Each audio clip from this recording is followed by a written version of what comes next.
you don't think I see you crying in your cars, but I do. Sometimes I can feel it at a red light, someone at my side trying to muddle through. See them wiping their eyes in their rear view, like black hole sun in the sky. Why the fuck won't you come when I need you? Well, this moment in time is as close as we'll be and as far as I'll meet you. Two windows in between us, new moon in the house of Venus. One stranger who sees you and reads your features knows that your alibi might be tight, but it's not quite leak-proof. So if you're sitting at the light and you're crying in your car, just know that I see you. And it's a 50-50 that I'm bloodshot, gun-shy, once bitten, twice tried, ribs pried wide to the sky till I'm see-through. That's you, in case you don't recognize yourself.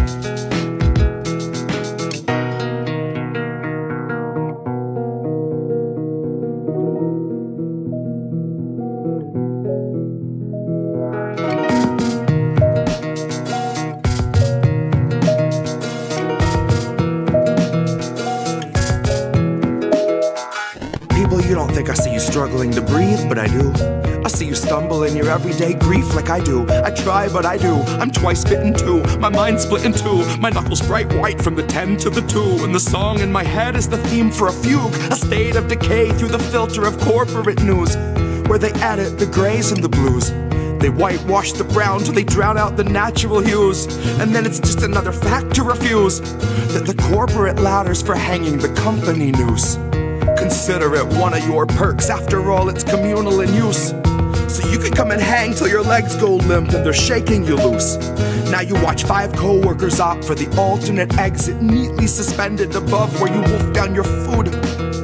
And your company gets its incentives embellished by harping on wellness, suggesting you'd best take time for your mental health after your 14 hours are through.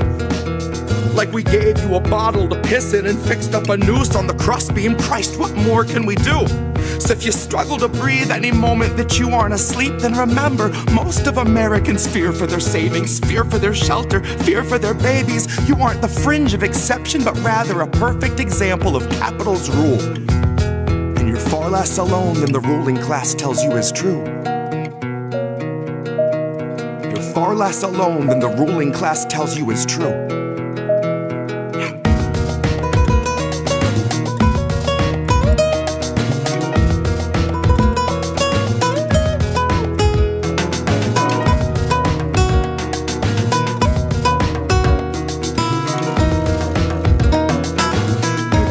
I see you crying in your cars, but I do.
Of the free, and you'll know us by the trail of dead. It's just one more world war to complete the set. When you live by the pike, you die by the pith. You die wide-eyed, still pleading the fifth, or crying divine epithets in pathetic attempts at defense. All empathetic for those on your side of the fence. Well, I'll gladly put you and your legacy into an alternate tense of faltering senses and altered events. Like hun, it ain't a hearse, it's a reaper's stretch. How sweet, she said. Bunch of hordes in the street like it's Evil Dead, where the thin blue line meets razor's edge, and where the corporate ladder ascends to a steel-toed boot that awaits on the ledge. You'll be licking it fresh at your boss's request till it stomps each finger and watches you fall to your death and drown in an ocean of debt. Gone with the fodder who gathered to honor the patient left, who purity tested themselves into sections, step by step, till the next election, when it's just one them and the sound of their well-read theorized breath. That's harm reduction for the lowly cost of you holding your nose and just openly buying the theft. Maybe that's all in the flick of the pen. Maybe we're all one unmarked van from a trip to the pen, being guarded by pigs who exist on a diet of dying breaths of much worthier men. Honey, heaven's expecting you. Just don't get too hung up on who they let in. Just look up at the shine of the pearly gates. You don't need to worry if there's lead in the paint. You don't need to worry if there's lead in the water, lead in the milk, lead in the honey, lead in the caustic embrace of the Heavenly Father. Lead is the flavor of passive perpetual slaughter. Lead is the taste of us led to the ledge by the lure of the legend of expert consensus, and then beckon to stretch it just one step farther.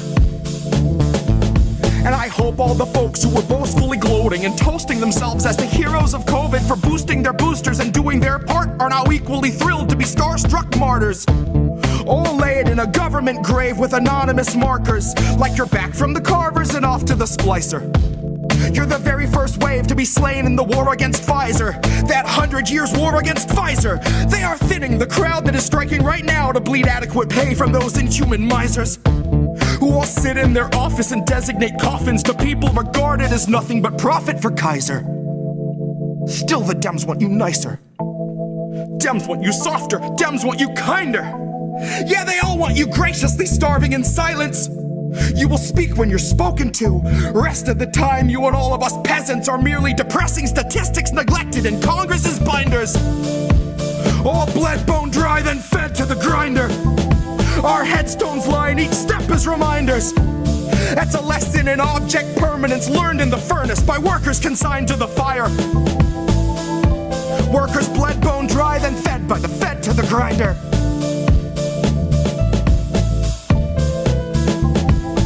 Fed by the fed to the grinder.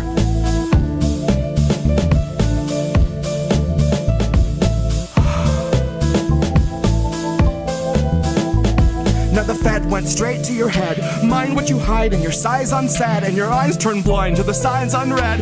Flag bright red, so you let it in bed. You let it inside and you'll see that it's fed. Never you mind that it grinds your wealth into bread for itself, then it bleeds you dry, then it dines on the dead.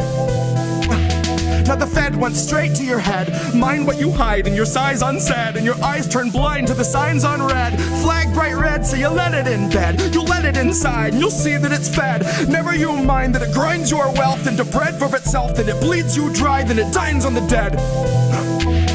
And the Fed went straight to your head. Mind what you hide and your size unsaid, and your eyes turn blind to the signs unread. Flag bright red, so you let it in bed. You let it inside, you'll see that it's fed. Never you mind that it grinds your wealth into bread for itself, bleeds you dry, then dines on the dead. The Fed went straight to your head. Mind what you hide and your size unsaid, and your eyes turn blind to the signs unread. Flag bright red, so you let it in bed. You let it inside and you'll see that it's fed. Never you mind that it grinds your wealth into bread for itself, then it bleeds you dry, then it dines on the dead. Here's where our leaders would see us all led. Here's where our leaders would see us all led. Here's where our leaders would see us all led. Here's where our leaders would see us all led. The Fed went straight to your head. Mind what you hide and your size unsaid, and your eyes turn blind to the signs unread. Flag bright red, so you let it in bed. You let it inside and you'll see that it's fed. Never you mind that it grinds your wealth into bread for itself, then it bleeds you dry, then it dines on the dead. Fed went straight to your head. Mind what you hide and your size unsaid, and your eyes turn blind to the signs unread. Flag bright red, so you let it in bed. You let it inside, you'll see it, it's fed. Never you mind that it grinds your mind, that it grinds yourself, then it bleeds you dry, then it dines on the dead. Here's where our leaders would see us all led.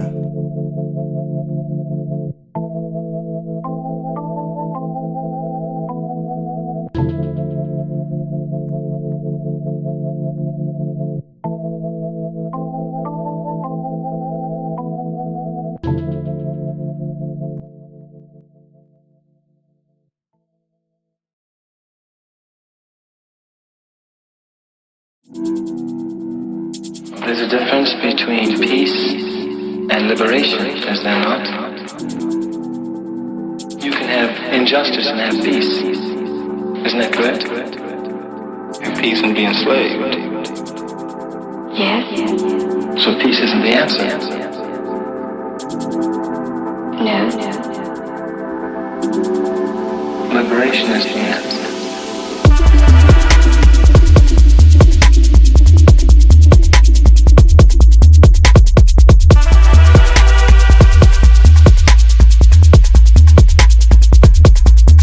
Liberation.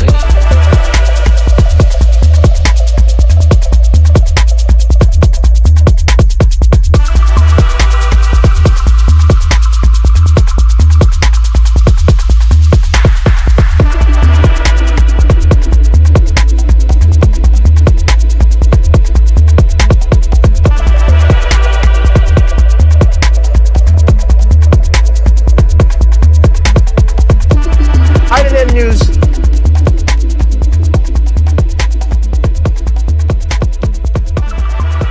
is Wednesday, my dudes.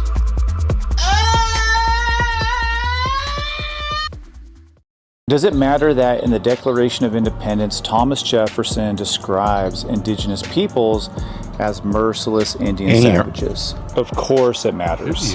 In the 27th grievance, the founders blamed King George III for exciting the merciless Indian savages. It's spelled out in the Declaration of Independence, but why use that language? It's classic fear-mongering. Frontier settlers were anxious about indigenous nations allying themselves with the British.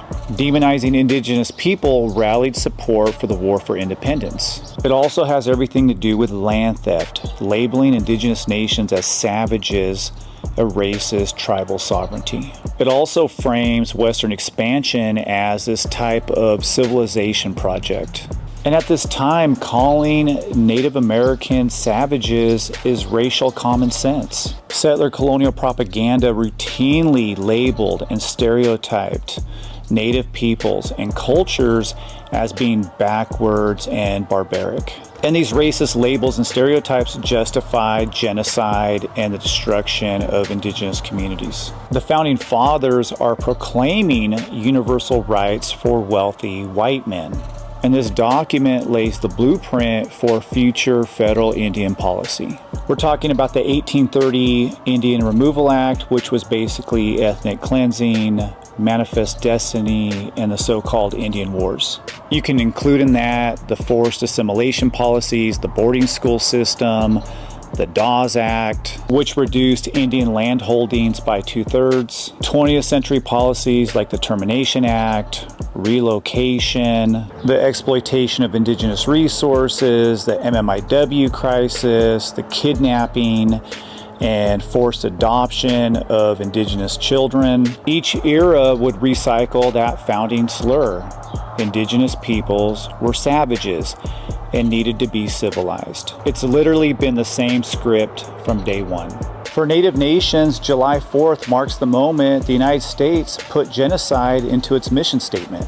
Today, many Native artists and activists have flipped the phrase. Being a savage means you resist settler colonialism and settler violence. Being a savage means you fight for your culture, for your community, and the land. We have the Savages MC, which is an indigenous motorcycle club based around indigenous values and culture. It's about reclaiming a term that was used to dehumanize us.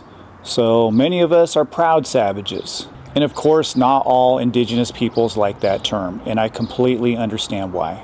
Either way, indigenous nations are still here, still resisting, and still fighting. Well, Did you? I'm assuming you had to learn the Declaration of Independence at some point in your feel schooling. like it. I feel like we did more of the Bill of Rights in the preamble, like, you know, and like skipped the Declaration bit. I mean, we read it, but like I had to memorize the preamble. You know what I mean? So, but not that that's stayed in my brain. You know, right? But the reason why I play shout out to Dr. B, who's on YouTube, who's featured in the cold open tonight, and it will go into my first segment tonight. but I was actually thinking about this like an hour ago. Like, I remember having to learn the Declaration of Independence, having to memorize it at some point in my like high school, I think. And I don't remember the phrase "merciless Indian savages," or it was just kind of glossed over. That you just said it without necessarily thinking about it and the implications of that. And I mean, even though like you do U.S. history, I think and we've talked about this, the way history is kind of taught, you're not necessarily forced to kind of question or think about these things in depth. It's just the idea of like, I just need to know this material in order to pass a certain test or to pass this certain exam in order to get to college or whatnot, or whatever you choose to do post high school. But yeah, I thought it was interesting because this coming off of last week, we talked about the Declaration of Independence and how it can be a weird time for Black and Native American people. This kind of goes along in terms that this is kind of one of the hidden history things. It actually, really, it's not so hidden, but I think it's just funny to how that just seems to be kind of mysteriously edited out whenever we do say it, or we just kind of glaze over it as it means nothing, like, and not understanding the significance and how I think in a lot of ways it connects to what's definitely has happened to the Native American community in this country, but we could see this now in terms of how we're acting in other nations, especially within the global South right now. Yep. And even not history aside. So, but anyway, we'll get into that in a minute, but welcome everybody to INN News, episode 203. Hello there. I am your host, Collin Radix-Carter, aka Bear Bear. To the left of me is Reef Breland. Tech extraordinaire, all things technical on this show and otherwise that I do not know ever. Professional button booper. I boop something like that.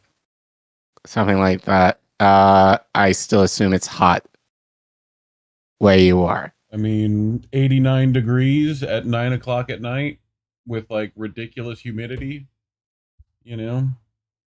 So, I'm boiling. I'm melting. Like, dude, it was rough yesterday. After one set of lunges, my heart rate was like 128. I was like dying, So, well, since you were talking about it, how was your fourth weekend? It was all right, Had some like hot dogs and whatever. That was about it. But I mean, it was still hot. Like we ain't not been hot for a while. So I'm ready for fall to be here, dude. If you could just skip summer in Florida, do so. Just don't do it. Don't do it. It's bad. Like, it's rough, dude. Especially when your gym's outside. You got to be getting those electrolytes in, dude. You got to get Brondo. You got to get what plants crave and whatnot. Sure. So, but anyway, we brought some stories. We did the story thing, as we always do. As I said, we're going to get into the implications of the phrase "merciless Black Indian savages" and how it's kind of considered a slur. Which, by the way, Native American. Yes. You asked me to make a thumbnail for you in Midjourney. Midjourney told you no, by the way. Midjourney was like, nah, against the rules. Why? Because of merciless Indian savages. That's why. Oh. They won't let you. Oh. So the program had the program knew better, and that's funny. I went to Elon's racist ass AI and used it instead. Okay. They're fine with being racist over there. So, Um, yeah, just thought I'd let you know. So so we're gonna get into that because again, as I said, that's kind of one of the hidden history things that I think we should know in terms of our history that you don't necessarily talk about, and how it's implicative of not only just what has happened to the Native American community since, but also how it parallels to how we are treating the global South in particular right now. So Yep. we'll get into that in a couple, and then later on tonight. Um, and I mentioned this last week. So Obama had some very interesting things to say, which, come to find out, aren't really that new. Regarding George Washington, which proved to be controversial. And as I said last week, Margaret Kimberly had written an article about that. So I was going to hold on to that as kind of a Declaration of Independence Part 2. Actually, this is going to be kind of like Part 2 and 3, given the segment that I'm going to do tonight also relates to the Declaration of Independence. So, yeah, so yeah, as I said, it's not an entirely new statement of what he said, or at least kind of alluded to from the quick research I've done. But we'll get into that later. And then I did bring an extra story just to kind of bring somewhat of a feel-good story of three Michigan brothers who were fined for selling, these are kids, for selling lemonade and going to court. Yes, going to court over selling lemonade. So we'll get into that much later tonight. And then what did you bring? Well, as everyone's distracted, the AI apocalypse is here. George Orwell making sure everyone knew what was coming years ago. But some new stuff has been coming out. BetBeat wrote an interesting article on some stuff that they experienced personally, and we'll get into that. And then Caitlin Johnstone writes a piece today in Dystopia. Aligns with what I've been talking about for a minute. Collin knows I've been on the fucking apocalyptic robot overlord nonsense. It's coming. It's here, So, but that's what I brought. So I figured people should know that, the end of the world is coming. I feel like that guy that, walks down the street with the weird, what do they call those things? Where you have, the signs, the signs you wear. I want to let me know. I want to say, clapper boards, but I don't remember. The end times is near guy. That guy. Okay. Classic trope. I feel like that guy sometimes, But anyway, you ready to get started? Yep. But before we do, as usual, we have to give our spiel. YouTube suppresses us to high heaven because we are not favorable to their algorithm. So therefore, they do not give us a lot of ad revenue money for the show or any show on the network. The normal thing that most people do is give by super chat, but they take 30% of your money. We don't want you guys doing that. So to offset that and to ensure that all your money goes to us, there are several ways. The main way you can do that is through Ko-fi by scanning the QR code you see on your screen, or you could type in the Ko-fi link you see at the bottom of your screen. If you're in the YouTube chat and live, you can type in !donate all one word, and a Ko-fi link will pop up, and you can give as little as much as you want. Anything as low as $1 will help. It will help towards paying for all the programs we use in order to produce this show and other shows on the network. You can also give via Cash App, PayPal, Substack, or Patreon, especially if you're interested in donating monthly. That really helps us a lot. Anyone who gives at any point, big or small, ends up on our wall of fame. Anyone who gives generously, who are like our MVPs, will get their names highlighted here, as well as your name in the closing credits of our show. But as always, we understand that people's pocketbooks might be kind of tight, especially now, given sure people will be traveling a little bit maybe. taking some time off maybe. But I think most importantly, economy is not doing well for any of us at this moment. So we more than understand if you do not have the money to give, that's okay.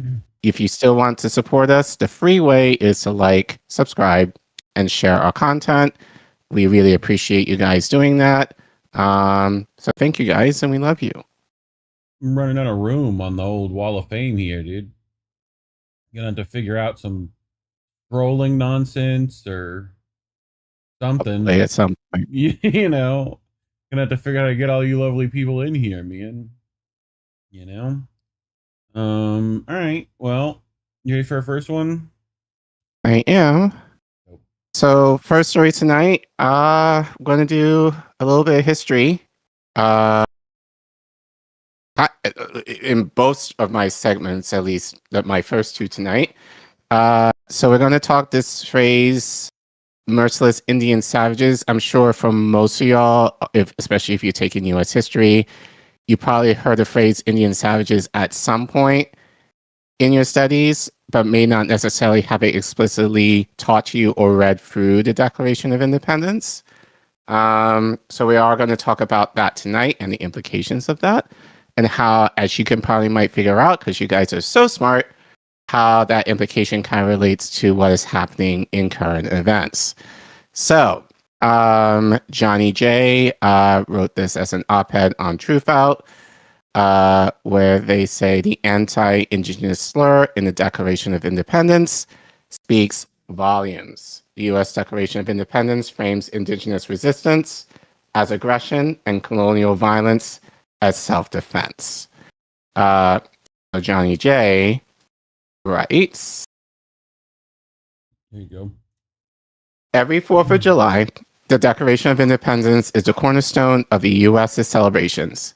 It's read aloud in radio, television, and public celebrations.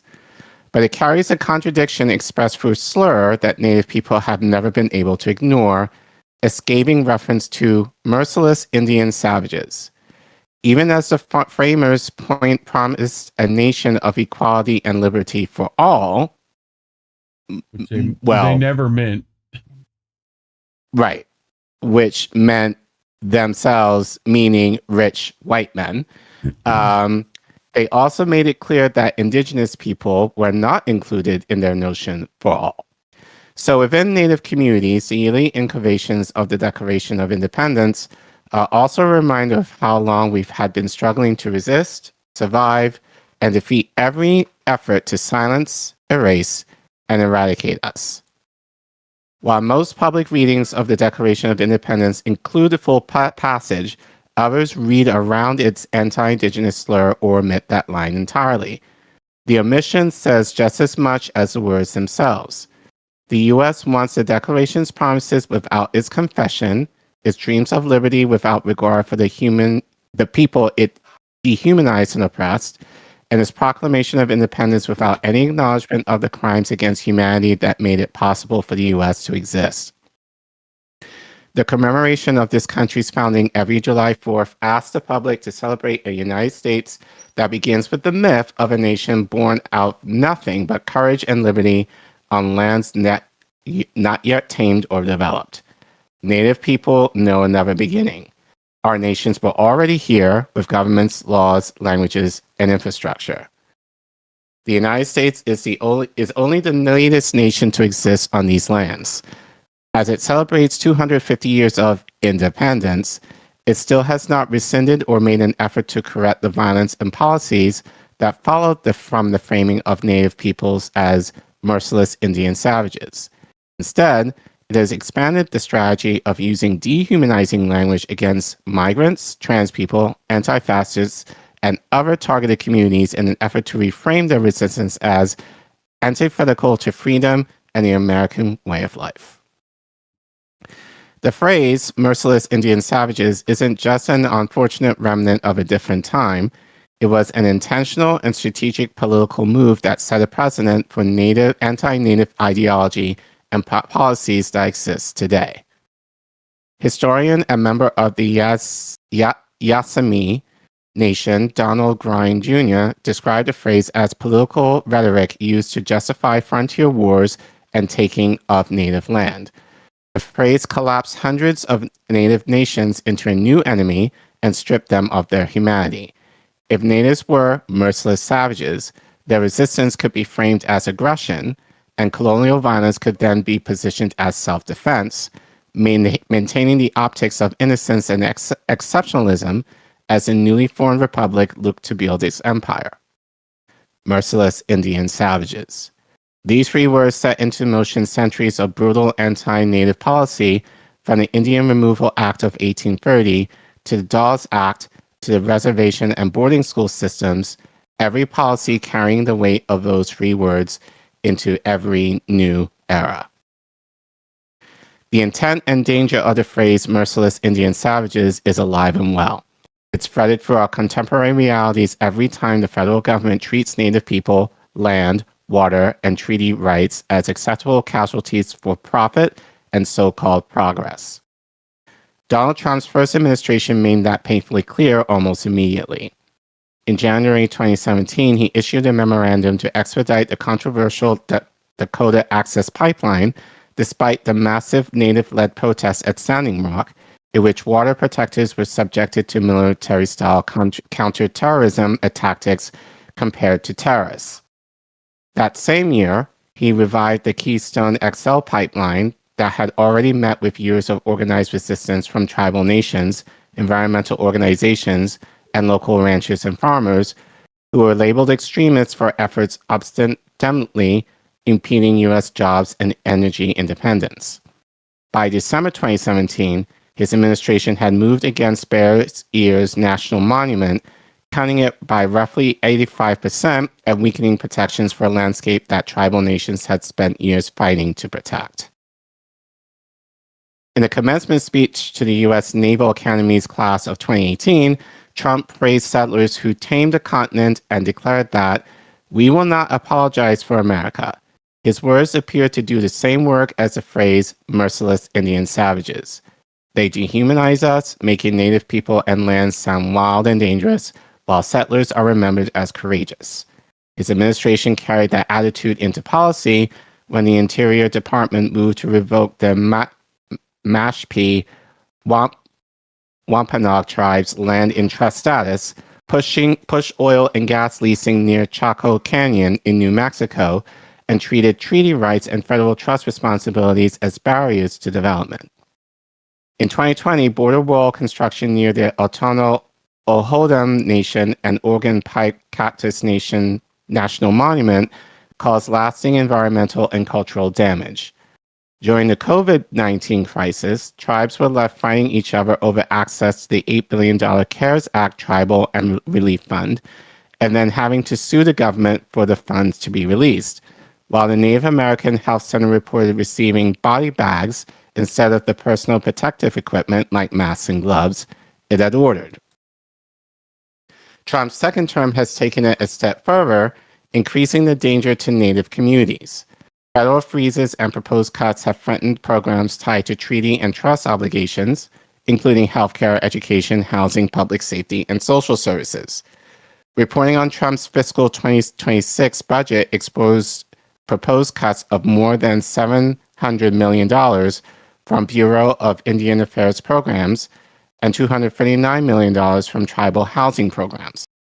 His administration's attack on birthright citizenship dragged Native citizenship back into public debate, forcing Native legal advocates to remind the country that Native people born in the United States are U.S. citizens and that tribal citizenship cannot be erased by federal political panic. Immigration raids have also raised alarms in Native communities, where Native citizens have reportedly been questioned, detained, or targeted because agents racially profiled them due to appearance, language, or proximity to the border.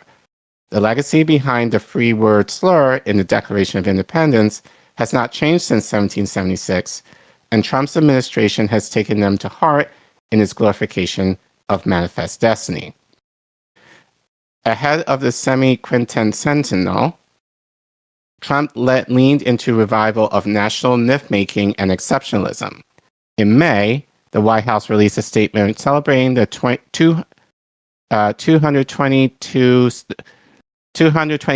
anniversary, of the Lewis and Clark expedition, praising it fulfilling manifest destiny and carrying prosperity across the continent. The Lewis and Clark story is personal for me. My people, the Otomissouri, were the first Native people to hold council with Meriwether Lewis and William Clark. On August 1st, 1804, near present-day Fort Calhoun, Nebraska, tribal leaders met the expedition at what became known as Council Bluffs. The official story treats that meeting as a diplomatic milestone. Lewis and Clark arrived in full military display, made some speeches and promises, gave some gifts, and showcased the technologies of the time: an air gun, a magnet, a spyglass, a compass, and a watch. But despite the pomp and circumstance, they didn't really accomplish much beyond establishing a routine for future councils on the expedition. For my people, the U.S.'s westward story does not begin with wonder, nor does it end in conquest, the way the U.S. would like the world to believe. We are not a conquered people. We're still here and still resisting the narratives and violence that have followed those free words from 1776 to our present day. The semi-quintencentennial celebrations urge us to turn westward expansion into a patriotic stage set, but Native people know what gets left outside the frame: truth. Before the celebration moves on from the Declaration of Independence to the fireworks, the U.S. needs to acknowledge the gravity of the words the founding fathers chose for us: merciless Indian savages, and to recognize the brutality of colonialism. When we look at history, who have the actual cruel ones been? Who was merciless and savage when Native communities were massacred? When treaties were signed and broken? When children were taken to residential boarding schools, and when their graves were found on those same school grounds? When sacred sites were destroyed and pipelines were forced through our lands? Who is merciless and savage now, as immigration raids tear through communities and as families live under the threat of detention, disappearance, and deportation? Who is acting with cruelty when federal troops are sent into cities in response to protests against immigration reinforcement? When a genocide in Gaza is streamed in real time and the lives of Palestinians are treated as negotiable? Who is merciless and savage when disabled people are threatened by policies that force institutionalization and punish people for needing support? When the trans community is targeted by executive orders, healthcare restrictions, school policies, prison restrictions, and public campaigns built to erase trans people from law and daily life? When women and pregnant people are forced to fight for bodily autonomy while reproductive healthcare is attacked across the country? The words, merciless Indian savages, taught the U.S. how to turn targeted people into threats. The authors of the Declaration of Independence calls us merciless Indian savages because they needed a justification for the violence and death upon which the U.S. was founded, for the violence and death that would continue to structure this nation. After 250 years, the phrase still carries the weight of that violence. The country needs to answer one question before asking anyone to celebrate. Is this a legacy of violence really what we want to continue building on and celebrating for the next 250 years? I mean, for a lot of you guys, this is old hat, but I think it's kind of interesting that, like I said, I've never thought about the implications of this in school, or at least I was never taught this in this way. It was always the idea of like, you hear it, but I've never really fully understood like everything in terms of what Johnnie J said in this op-ed.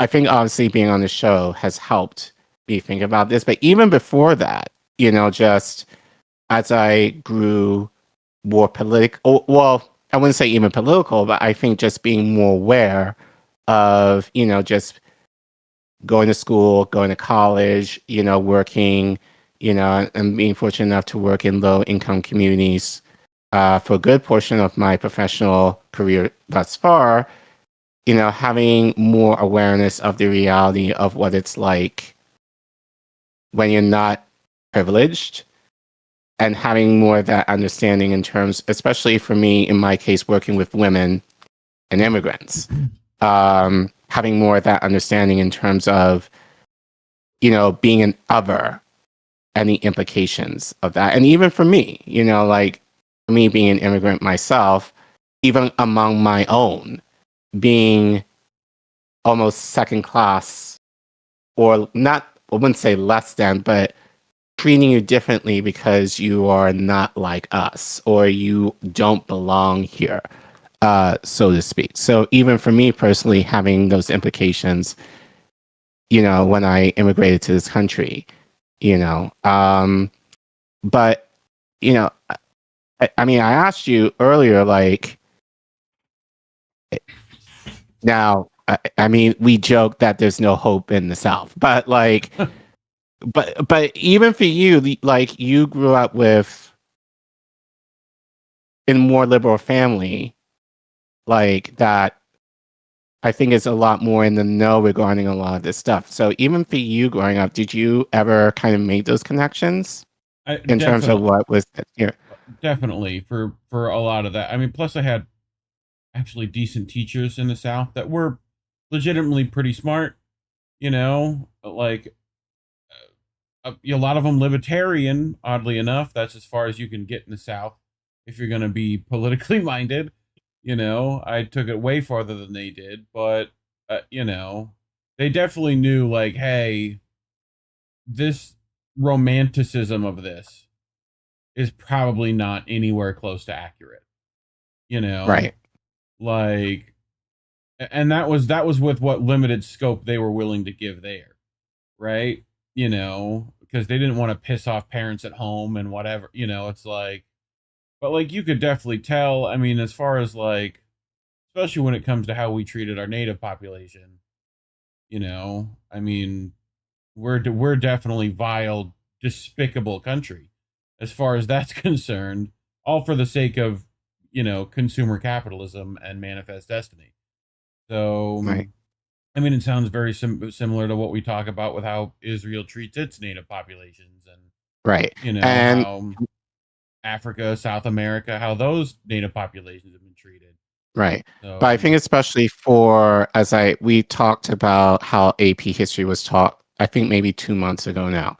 Yeah. And how there's very little, and I think I mentioned this on the show, like one of my parents, well, whose son I taught this past school year is a history teacher, high school. And we had a conversation, and basically I was kind of mentioning to him, because I don't think he teaches AP, but more electives, if I remember correctly. But he's also a journalist. He writes a blog, and I think he's definitely like more in tune of causes like in the global South. Like he's from Turkey, but his wife is Tunisian, so they're very much in the know in terms of what's happening in Africa in particular, but I think especially in Palestine, especially. So, but I mentioned to him, like, and I said this to you too, like, I hated history, but I could never really understood why. U.S. history, I hated. I loved world history, but I hated U.S. history with a passion, and I never quite understood why I hated it. And now I kind of realize it's because of the framing of this. Even though they try to, I believe, even like in school, kind of both sides they did mention, like the issues, with the Native Americans, with Black people, like, especially since I was in more honors classes, so we were able to get into more of those discussions. But there was still that kind education. Right, but it was still kind of like this romanticization of America is great and da da da da da, but never making the connection to what was happening currently is directly related to our history.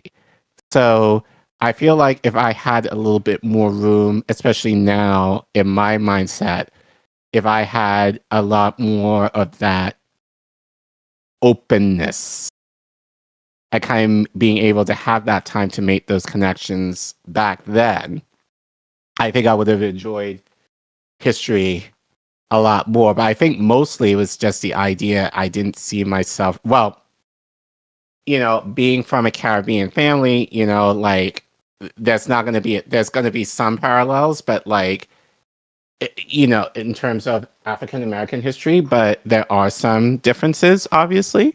But for the most part, I didn't see myself in my history books, or it was kind of mentioned very little and kind of brushed aside, and oh yeah, we had slavery, it was a bad thing, but then this happened, and then everything is seemingly a lot better, American so bullshit. yeah, so that's kind of, so it doesn't surprise me that in relation to this, this is something, if you've read the Declaration of Independence, you might read it, but don't really read it, if that makes sense. You are not affected at all by the implications of that phrase at all, because you don't spend a lot of time talking about, you talked about how the South is too far gone with it. I honestly think that the actual people of the South, yes, the education and whatever, but we're so culturally diverse here as well that especially Florida, where I am, you got native population, you've got Cubanos, Puerto Ricanos, Mexicanos, and we're all on top of each other because of class. If you're in that class system, you're in the working class with the rest of them, they'll tell you, they'll let you know, be like, dude, that's not how it went down, dude. And you're like, really? Right. And you're you learn some shit.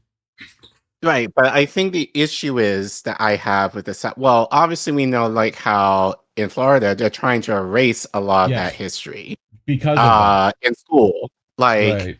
And I've had teachers currently who I work with now who are I'm so glad I'm able to teach in DC because we're able to talk about shit that if I would, one teacher just moved from Florida, she's the fact that I'm able to teach this up here is a godsend. I wouldn't be able to teach this stuff back home. So that in of itself is kind of wild to me. But I think it's just the idea of kind of, as you said, romanticizing this idea of yeah, this bad stuff happened, but it's all over now because we're a lot better off now, and we are all equal now, and we should all just get along. And it's no. It's the cellophane pomp and circumstance of it. It's it's right. so synthetic. That's what I always thought about it as. I'm it's like American legend. This isn't accurate. Especially when you talk to people from other countries with a lot longer time span than us, they're like, y'all are full of shit. Y'all know that, right? But you know what? I think it's funny because and I think I mentioned this on Twitter and again, I don't want to give any credit to Zoran Mandani at all, but I think he got a lot of criticism. It had to be a week or two. I forgot what he said but then again, he always gets a lot of criticism. But I made the argument that I'm he's an immigrant. He had to. Now he's privileged, he has money. So but still, he had to pay money, take a lot of time and I think this is what people don't understand, what immigrants have to do in order to get citizenship. It's a long and I don't even want to know. Actually, you could fact check this, how much it costs now. Because I remember when I did it, 2014, 2015, I think it was around $800 at the time. Just to go through that process. And then you had to study to basically memorize 100 answers potentially that could be on your test. And it's all in order to answer raw 7 American of history shit out of 10. Right. So I would argue most immigrants Probably no. Now, you can make the argument it's very surface level. Yeah. But even with that, I would guarantee that immigrants generally would know a lot more about American history than than Americans who were born here and from birth. Yeah. I'd argue.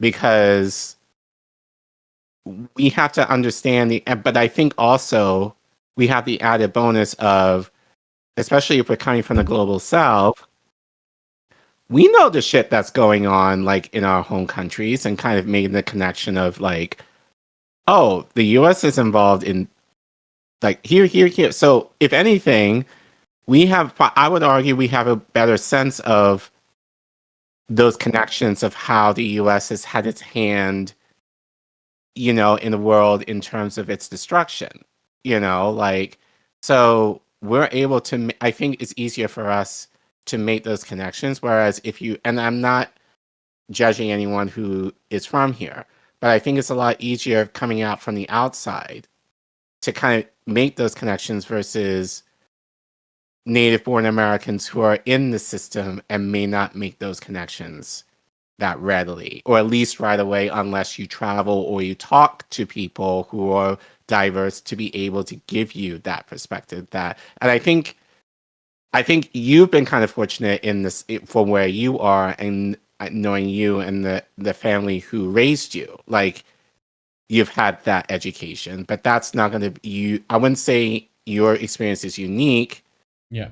But you may not, that's not always, again, depending where in the South you are, that may not be a guarantee. Well, and it also was me seeking it out too. Like I could tell it was bullshit from the jump, and then it was like, okay, well, let me continue, that understanding of things, and like it's definitely very like whitewashed, and that it's like how Trump said, well, we're not going to apologize for whatever. It's like some of these people just find out that all the mistakes the country has made, and then they take it personally. Like they make it part of their personality that they're American and blah, blah. And it's like, I never understood any of that. I think, it's the idea of like, it's kind of built into the nationalism, but again, kind of within the romanticization of the country. Who are these that people? It's, Hey. Oh, thank you. Yeah. Fred Fuck Israel, Edward. fuck Zionists everywhere. Agreed. Thank Appreciate you, dog. But because at the end of the day, the idea of America is that it's a good country. Like, that's at the heart of it. We do not want to make the association that America is. Look, I want to be very fair. There's a lot of good elements within the country. No, there is. I'm not going to. Well, you can argue. I could speak for myself, but at the same time, I'm not going to. We can't. I don't think it's fair to say that America no is more than innately, any other. Right, exactly. Right. But there are some issues, especially given our history. But I think it's unique in some ways because it is a melting pot. Like people, but with the understanding, it's like there are Native American people. There are Native people who are already living here, who we stole land and resources from. You had to export people from other countries, to bring to this land in order to develop it. You've had people who were, and then in the midst of that, you had people from all walks of life coming here to escape and fill in the blank. And somehow we have to make this work among all of that mess. Like, that's why it's called a melting pot, but also the great experiment. We have to figure out how to live together in terms of all of that chaotic mess but somehow still be able to function as a country. Like, that's what makes this country unique in a lot of ways. But I well, think that's not even that's necessarily. But I overstated. think, Like, but go I look think at it. Well, maybe. go But I look think at it's the idea London, of like, go look at Brazil, go look at Japan, go look at multiple places in Europe. Like, they're all melting pots with their own, like, right. you But I know. think, yeah. But I think what makes us unique is that, and I'm only speaking for me, like, if you're American moving to the UK and live there, you wouldn't be considered, even if you become a citizen. Yeah, you have the citizenship, but you still wouldn't be necessarily be considered a UK citizen, even though you might have the paperwork for it, if that makes sense. Yeah. Like, you can come here from another country, but go through the process and you are an American. You know, for all intents and purposes, I identify as a British born American because, you know, a lot of that identity for me in terms of me being from the UK, I will admit, is gone. Like, I'm more Americanized now, you know, now that I've lived in this country for most of my life at this point, you know. So I think in that in itself is unique. But along with that, we have to kind of consider, and if you're thinking of merciless Indian savages, we have to kind of consider the history, and especially now, like, people are coming here often through the policies that this We country is cause. doing that Yeah. has made their country suck, and people are coming here. So there's that implication that we barely talk about, you know. So that's why I said I think if you're an immigrant, you have some more, even a little bit more awareness of that. Right. That I think if you're native born, you may not necessarily like understand or at least have that understanding. So, but we have to deal with that. Well, we have to deal with this in terms of our past history, in terms of how we've treated,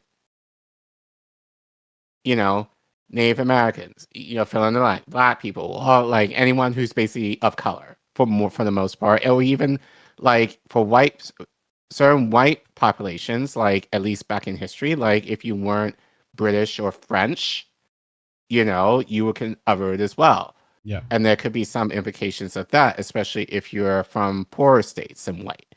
You know, I do want to recognize that too, you know.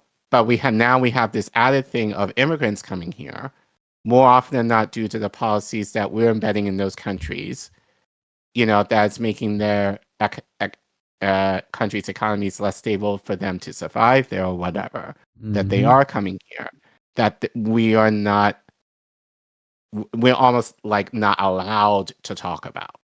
It's like, oh, you're here now, so fuck up, like, so assimilate, like, this country is good. And it's like, no, like, yes, there are some good things. You might be able to have some more opportunities here, but we still have to deal with the past and what is happening now. And I think that's why I think, especially reading this article, is very important, is because we almost detach the history from the present, or kind of ignore the present in terms of the history.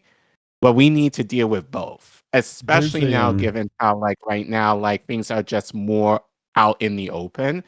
And the only thing I can mention, like, in terms of this article, I don't like how it's just all Trump, Trump, Trump.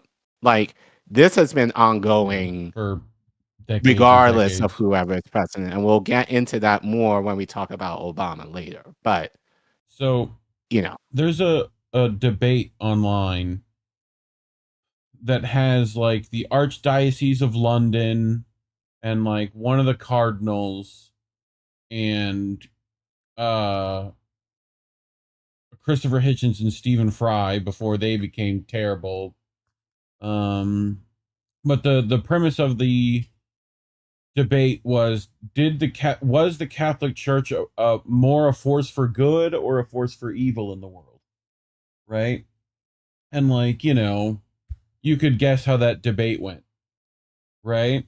Like, to me, it's a similar thing of like this idea that I'm supposed to love the country I was born into regardless of what it does, right? Mm-hmm. Like that it's this special entity, which it's not, that it's distinctly unique, which is a reach to me, like you know, and then that it's a more a force for good in the world than it is in evil. And it's like, I don't know, ask the rest of the world that. There was a poll recently of like, who was the biggest threat to the world? Guess what the world said? Us. Yeah. So like, the fact that this idea of you're supposed to be patriotic, why? Who said? Who told you that was necessary? Like, the people should be celebrated. Yes. Like, we can make those fucking caveats, but I don't necessarily. I think I don't mind the patriotism if you're able to understand the reality of our history, past and present, in order to make it better for the future. Like, I feel like a lot of the patriotism now is just, yeah, we did some bad shit, but we got over it. Right. So racism, enjoy we it. beat it. Like, this we beat it. That is not true. Even with that, I'm like, if you understood those things, you wouldn't be patriotic. Like, you'd realize, oh, like, yes, we could strive to be better. Is a lovely, you know, sentiment on it, you know, but I think which it we can should be have. But I think that in its true form, that's I think where the patriotism comes from, is understanding the sins of the country then and now, and atoning for it in terms of making it better. But we're not necessarily seeing that. And like, now if it burns down and gets replaced, I'm like, okay, like I got no qualms, or like, again, this like romanticizing of it. I don't, you know, it's like I almost have no connection to that specifically, other than the people around me and the physical location, you know. Like, I think the actual nature that the country exists in, that is something to be proud of. The shit that the fucking country's ruined and paved over and put up parking lots, you know, like, that sucks. Yeah. But anyway, you brought Mr. Baldwin. We've played this before, but I think this kind of it relates to, you know, kind of what we've been talking about, and how, you know, just the hypocrisy of phrasing, you know, just in terms of certain people are able to say certain things with immunity and others can't, which, you know, like, but that kind of also relates to class/race. You know, this is very famous, a quote that James Baldwin said, but I think this perfectly applies to the article. So we'll play it and end the segment. If we were Irish, if we were Jewish, if we were Poles, if we had, in fact, in your mind, a frame of reference, our heroes would be your heroes too. Nat Turner would be a hero for you instead of a threat. Malcolm X might still be alive. And, you know, everyone is very proud of brave little Israel, a state against which I have nothing. You know, I don't want to be misinterpreted. I'm not an anti-Semite. But, you know, when the Israelis pick up guns, or the Poles, or the Irish, or any white man in the world says, give me liberty or give me death, the entire white world applauds. When a black man says exactly the same thing, word for word, he is judged a criminal and treated like one, and everything possible is done to make an example of this bad nigger so there won't be any more like him. Yeah. Yep. So, and we've seen that today. Like, it's funny how even I think this was probably played in the 60s. Like how he mentioned, like, I'm not, even back then, I'm not anti-Semite, like, for criticizing Israel. I think that's so funny. Like, issues that we're having now, were kind of back then. But yeah, it's the idea of, like, if you're white and if you demand liberty, freedom, pursuit of happiness, that's, yeah, America. Especially by gunpoint. Have it, right. Anyone of color say that, and that's deemed as a threat. Bro, so I grew up. Are we considered truly American or not? I grew up, and given the Declaration of Independence, and again, that's the bold-faced lie in the Declaration of Independence of making us think that all men are created equal apply to everybody, and it didn't. Like, and for the white people who are watching, it may not necessarily apply to you either, especially if you are poor. Like, so keep that in mind as well. So, this only applied to people of a certain status. That's what they meant. So it kind of goes back to last week when I'm like, the holistic aspect of the Declaration of Independence I love. That's what makes the country what it is. But the Founding Fathers never had that intention. Sorry. Not sorry. And we have to do our part, though, and I think that's part of the problem, is that we believe that our politicians should have that vision. And I would argue many of them don't, if we're really being honest. Yeah, I mean, it's also like, here in the South, we had people, they revered Jesse James, someone who would like burn down banks so that your, a ranch couldn't get repossessed, right? That he knew that if he burned down the banks, the people would like him, right? This is a guy who robbed trains, right? Like, it would be an icon. We'd hear Willie Nelson sing about him, and people were like, "Yep, that's American right there, yeah, buddy." And like we forgot those kinds of ideals if they were existed at all. Like this like communal thing that's supposed to be part of the country's like makeup and just hasn't been forever. But I don't know. I just like, I feel like how much of that is all just marketing, So Sure. I don't know. I'm cynical about it, probably more so than most, But anyway, anything else you wanted to add? No, but let us know what you guys think in the chat, or if you're watching this the clip in the comments. Like, have you ever heard of this phrase in your schooling? What do you think of the implications of it in the past or now? And I'm just curious. How do you think we can move from this so that we as Americans, or wherever you are in the world, can truly make this country, or the country that you live in, a more equitable place, where even though the Declaration of Independence may not necessarily had the intention of including people like me, what in our part can we do to make it so? Very curious to hear what you guys have to say in the comments or in the chat. But talking about stuff like this is why we are heavily suppressed in the algorithm. So hopefully in order for us to get a boost, but more importantly to help us financially, you can scan the QR code you see on your screen, or you can go to the Ko-fi link you see at the bottom of your screen. If you're in the YouTube chat and you're live, you can type in !donate, all one word, and the Ko-fi link will pop up. And you can give us a little as much as you want.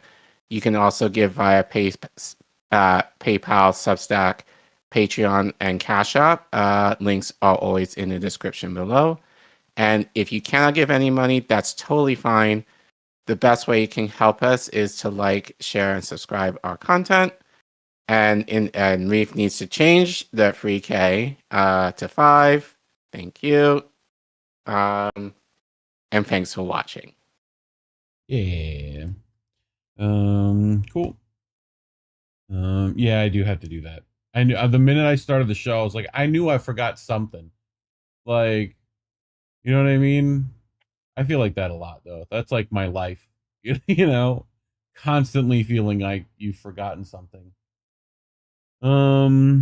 Chat. What are you up to, chat? Let me scroll up. Accord Lord, it's as real as American cheese. You know, the American bullshit. Driving me Macy, I think we're getting idea of what the Great Depression was like. Although the buildings were built better and people spoke better in the 20s and 30s. Sure. It also took people like Huey P. Long to actually help us get out of that shit. Fred Edward, we the people, in order to form a more perfect union, establish justice and secure domestic tranquility, common defense, promote the general welfare, secure the blessings of liberty. That's like the preamble, but I feel like it's not all of the preamble. I feel like I'm missing some bits in there. Like the rhythm is off. You know, it's like a different translation or something. Some lines are cut, but I think he only cut them to fit within the YouTube thing. Sure. But yeah, like we read that, maybe, but not the rest of it. And that's my point. It's like we read these things in isolation and kind of romanticize it, but not the whole thing, but not have discussion of how a lot of these things, especially with our founding fathers, because we idolize them, we deify them. Again, we'll get into that later. Yeah. But not talk about the implications of what that means, you know, or the significance of how others might feel or have suffered because of those words. So, you know, so we need to have those discussions so that I think, number one, that especially if you're a child or a person of color, I feel seen, like, in this, but then make it so we have the responsibility of like, okay, so how can we create this better world? You know, it may not have included you, but we're here, and we're here in this present state where we have to get along somehow, and we have to live together somehow. So what are the ways that we can make it work so it can't, and I would argue, be better, or what our founding fathers may have even imagined it to be. Yeah. You know? So Talking Wombat over on the Substack, I stand in solidarity with the merciless Indian savages. Independence Day is my least favorite holiday. It's up there. I said this last week. I argue pretty much every holiday now I feel weird about. Yeah. In some way, shape, or form. You know? Well,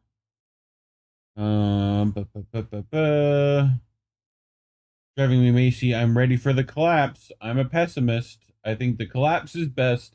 What's running stuff now is too evil. I'm kind of with you. I wouldn't say that's pessimistic either. I think there's some other words in there, you know? That's like we always get called what? Doomer, black-pilled, like nihilists. What's all these nihilists? You know, all that fun stuff that they just use to dismiss you. You know? Mm-hmm. So, but all right, let's get to our next one. Colin,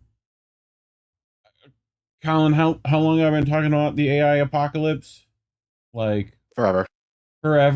Well, more stuff is on the horizon in that regard. Preem over at BetBeat wrote this, and I found it very interesting. The scariest thing he's ever witnessed. They know what you will do before you do it. AI pre-crime is rewriting human freedom. Kareem witnessed it, and it's the scariest thing he's ever seen. Do you remember, Colin, when I brought the story about like the Minority Report stuff, where it was Yes. like AI pre-crime and, you know, Yes. profiling and Yes. whatnot. Well, this is more in that same vein. But at an AI seminar at Kareem's University, he submitted 3 photographs of himself, one frontal, one profile, and one smiling. Within a minute or so, the system had generated a video of me. What I watched was not a rough approximation. The micro behaviors of my face, the slight asymmetry in my smile, the way my eyes crease at their corners, were all reproduced with an accuracy that made his skin cold. He had fed it 3 still images, and it handed me back myself. He's a psychologist. He knows what behavioral prediction means. He understands what large data sets do to concept of individual uniqueness, but sitting in that seminar room, watching his own face move on a screen he had not animated, something shifted in his understanding of what we are and where we are going. I did not feel excitement. He felt the specific dread of a person who had just understood the nature of the cage being built around him. Let us be honest about what is happening. The question is not whether artificial intelligence can predict human behavior. It already can, with a precision that should terrify every person who still believes in the concept of a private self. The question is who owns that capacity, whose interest it serves, and what kind of world they are constructing with it. Human beings are, as any serious scholar of behavioral science knows, far more predictable than we like to believe. We are creatures of pattern, of repetition, of legible habit. The self we experience as sovereign and spontaneous is, in aggregate, astonishingly consistent. Subtle cues in our environment routinely trigger our behavior without our awareness, while we experience the resulting action as a free and sovereign choice. Big data revealed this about us long before the current generation of AI systems arrived to exploit it. The alert that fires to a police control room does not. Oh, I get to that later. What has changed is the scale and the granularity of the exploitation. Researchers have already demonstrated that AI systems can predict the sound of a person's voice from a photograph alone, inferring the acoustic properties of the throat, the shape of the oral cavity, the structure of the face, and from these physical facts reconstructing something no still image was ever supposed to contain. We did not consent to this inference. We did not know it was possible. The technology did not ask us. Now consider what becomes possible when you feed an AI system not thousands, but millions of hours of therapy footage, prison recordings, detention center surveillance, clinical interviews with people who have committed acts of theft, violence, or predatory sexual abuse. The AI does not think, it does not judge. It finds patterns in facial microexpressions, in the geometry of eye movement, in the timing of certain muscle groups and behavioral signatures so subtle that no human observer could consciously detect them, and then it generalizes. It builds a model of what a future thief looks like before the theft, what a future abuser looks like before the abuse. It assigns probabilities to faces. Connect this to the smart cameras already embedded in our streets, our transit systems, our shopping centers, our workplaces, cameras that do not merely record but analyze, in real time, the faces and bodies of everyone within their field of view. The alert that fires to a police control room does not say this person has committed a crime.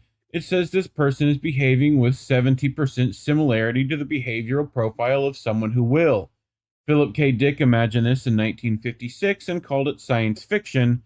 We have built it and called it public safety. It was dystopian science fiction when K. Dick wrote it then. So, but like AI identifying loitering, like just we're on the precipice, dude. Facial recognition is by now almost the least of it. The more consequential technology is gait recognition, a biometric system that identifies individuals not by their face, but by the specific anatomically determined way they walk, the curvature of the spine, the rotation of the hips, the particular rhythm of a stride. These are as unique as a fingerprint and far harder to disguise. Gait recognition systems currently deployed can identify a person from security footage even when the face is turned away, obscured by a hood, or hidden behind a mask. The protesters who covered their faces at demonstrations believed they were protecting themselves. They were not. The system had already read them from the ankles up. Gait recognition tells the system who you are, even when you believe you are hidden. What comes next moves deeper. Layer on top of this the emerging field of real-time emotional recognition, AI systems embedded in that same CCTV infrastructure that classify emotional states from facial expression, assigning labels of agitation, hostility, fear, and concealment to the faces of people who have done nothing except exist in a public space. And the system is getting better. Accuracy is what billions of dollars of investment buys, and the investment is relentless. The day is approaching, closer than most people understand, when the system reads the 1,000 markers encoded in your face, your gait, your micro expressions, and states with 95% certainty that you will commit a murder, that you will commit a rape. Not that you have, not that you tried, that you will. And when the threshold of that confidence is reached, the pressure to act on it will be overwhelming. Society will accept it as grounds for intervention, for detention, for preemptive removal, and pre-crime will stop being a dystopian metaphor and become official state policy. A system that labels your face as hostile does not need to be right today. It only needs to become right, and it is. So, what Kareem described happening at that seminar represents only one small facet of what is now technically possible. Consider a different application, one that should make every person who has ever been vulnerable stop and sit with its implications. We live in a world full of predators, predatory employers, predatory men, predatory financial institutions, predatory networks of the kind that Jeffrey Epstein operated for decades without consequence, serving the most powerful men in the world. What happens when a predator of that class has access to an AI system trained on thousands of hours of therapeutic interviews with abuse survivors, with people who were trafficked, with individuals whose psychological histories made them targets? Yes, well, go ahead. It's funny. Yeah, that's exactly why I wanted to say. Because look who's controlling this bullshit.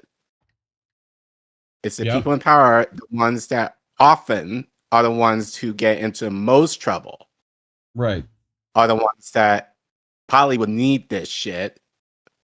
But they're not going to use it to implicate themselves. They're going to use it on us. As a tool, right. Right. You know? So yeah, it's like, it's kind of like what they're doing right now. And I forgot the policy. You've talked about this in terms of the UK, like, you need an ID in order to get into certain websites. Yep. Like, and how the UK. And then age verification and all that stuff. Yep. In the UK, it's kind of a lot of pushback. And I think they're trying to pull that shit here. And that's probably going to get a lot of pushback here as well. Because it's the idea of, like, first of all, again, it's the idea of censorship in this case. It's like censorship, and we've talked about this on the show. It's stupid. Yep. Like, in terms of, like, look, do we want to keep children safe? Yes. But who should be the ones now? You might be like, I might be in my libertarian mode for a second. Like, who should be the people who determine keeps their kids safe? The parents, right? Yep. Let the parents parent and figure out for themselves what they deem for their child is safe and what isn't. And it's just so funny that politicians will always do this shit in terms of, we need to do it for the children. We must do it for the children. Meanwhile, these motherfuckers are harming children in their own ways. Like, look, I said this, like, if you're going to put this on us in terms of, like, if people want to watch porn or whatever, let's see your search histories. Like, in order to implement it, let's see these politicians' search histories on their computers. And let's see what kind of nasty bullshit that they're watching behind closed doors. Because I guarantee a lot of the stuff that they want to get us down for is the shit that they're watching. Are probably a lot worse. So make those histories public. Because that's the idea. They want to see what we're watching, what we're viewing, everything. And how to use Is that being to exploit surveilled. So you. my thing is, look, if you're gonna make me do it, you're gonna do it. Let's see your search histories and all the shit that you're watching online, and see how much you're going to and see how much you want to implicate yourself. So this is what scared me. The system learns what vulnerability looks like from the outside. It learns the particular way a person who has been conditioned to compliance moves their body in a public space, learns the facial signature of loneliness, of low self-worth, of someone who will not fight back or who will not be believed if they do. Now place that system inside a pair of glasses, walk into a room, the overlay tells the predator who is weak and who isn't. Like, this is fucking horror movie shit to me, you know? Like, and then we get to the companies behind it. Palantir is not a hypothetical. It is a company with a current market valuation measured in the hundreds of billions of dollars. Deep contractual relationships with the United States military, the CIA, the FBI, the Mossad, MI6, and Immigration and Customs Enforcement, and a product suite specifically designed to do what Kareem has been describing. Its Gotham platform aggregates data from tax records, DMV files, employment history, educational records, immigration status, subpoenaed social media accounts, including private messages and location history, synthesizes this into individual dossiers that can be searched by tattoo, by neighborhood, by association, by movement patterns. It's an immigration enforcement application called Elite. Populates a map with what it designates as deportation targets and assigns each one a confidence score, estimating the probability that a given address is where they currently sleep.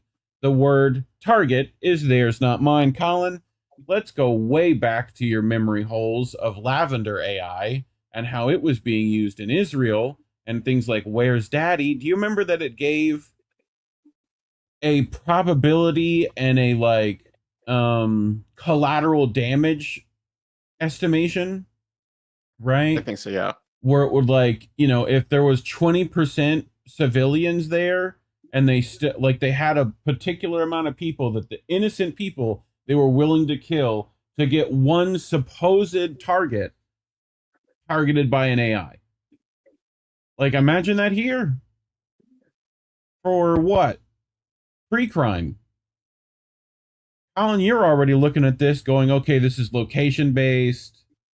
You know, what neighborhoods do you think would get this kind of stuff more often? Like, they're already going to profile that shit. So this is not a system built for national security in any meaningful sense of that phrase. National security was the pretext used to build it. What it actually does is make the population legible, sortable, and actionable to whoever holds the contract. Right now, those contract holders include an administration that has already demonstrated its willingness to use these tools against students who attempted the wrong protest, academics who signed the wrong letter, and immigrants whose only crime was existing without documentation in a country that spent decades depending on their labor.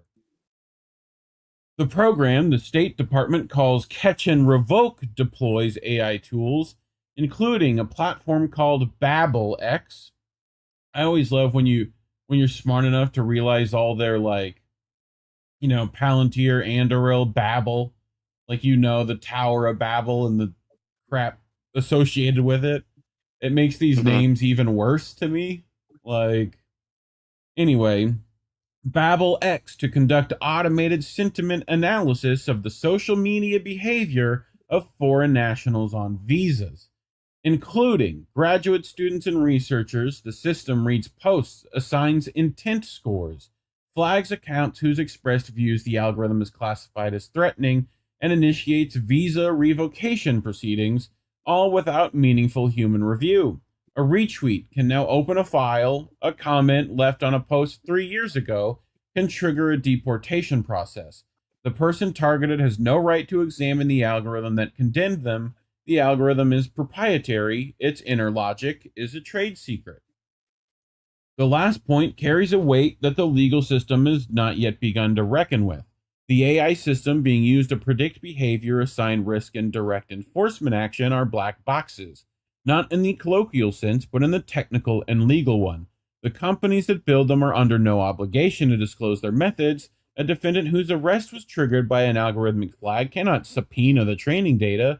Their lawyer cannot cross-examine the model. The presumption of innocence, the right to face your accuser, the basic architecture of due process that took centuries of struggle to establish, collapses the moment the accuser is a proprietary software system owned by a corporation with a government contract. Europe moved to prohibit this, or so the legislation claimed. Article 5 of the EU Artificial Intelligence Act, which entered force in early 2025, nominally bans AI systems designed to predict the probability that an individual will commit a crime. The exceptions listed in the text include, but aren't limited to, terrorism, murder, rape, and armed robbery. So they're like, yeah, we won't use it unless we think you're a terrorist or a murderer or a rapist or a robber, which is Right. all the things. And we've been seeing how they've been using terrorism. So, in other words, the prohibition applies to minor offenses. For anything the state classifies as serious, prediction is permitted. And we already know how elastic the word terrorism has become. In the United Kingdom, elderly women attending Palestinian solidarity demonstrations of big design terrorist sympathizers surveilled and referred to counter-extremism programs. The definition expands to meet whoever the state finds inconvenient. Once you understand that, the AI Act's exceptions stop looking like legal safeguards and start looking like a blank check made out to whoever holds power at the time. In the US, there's not even the pretense of prohibition, and the problem is compounding in the way that all structural injustices compound when the institutions designed to constrain them have all been captured. Predictive policing systems direct more officers to certain neighborhoods. More officers in those neighborhoods produce more arrests. More arrests in those neighborhoods confirm the algorithm's original prediction. The data does not describe a dangerous neighborhood. The data manufactures one. The people who live in it watch their children pulled away from the category of citizens into the category of pre-criminals before they have done anything at all. And I would argue we've been doing that. This is just like, you know, exacerbating the issue. But we need to speak plainly about who is actually building this and why. Elon Musk, Peter Thiel, whose name is synonymous with Palantir, Donald Trump, whose administrations has deployed these tools with a speed and aggression that suggests they were waiting for exactly this political configuration. Benjamin Netanyahu, under whose government facial recognition systems were used to surveil Palestinian civilians across the West Bank, generating databases that have since been expanded and integrated with International Intelligence Network, which we covered on the show. OpenAI, whose CEO Sam Altman spent years presenting himself and his organization as the responsible, safety-conscious stewards of transformative technology, a nonprofit built for the benefit of humanity, before restructuring into a for-profit entity now pursuing a valuation that makes it one of the most powerful private institutions in human history.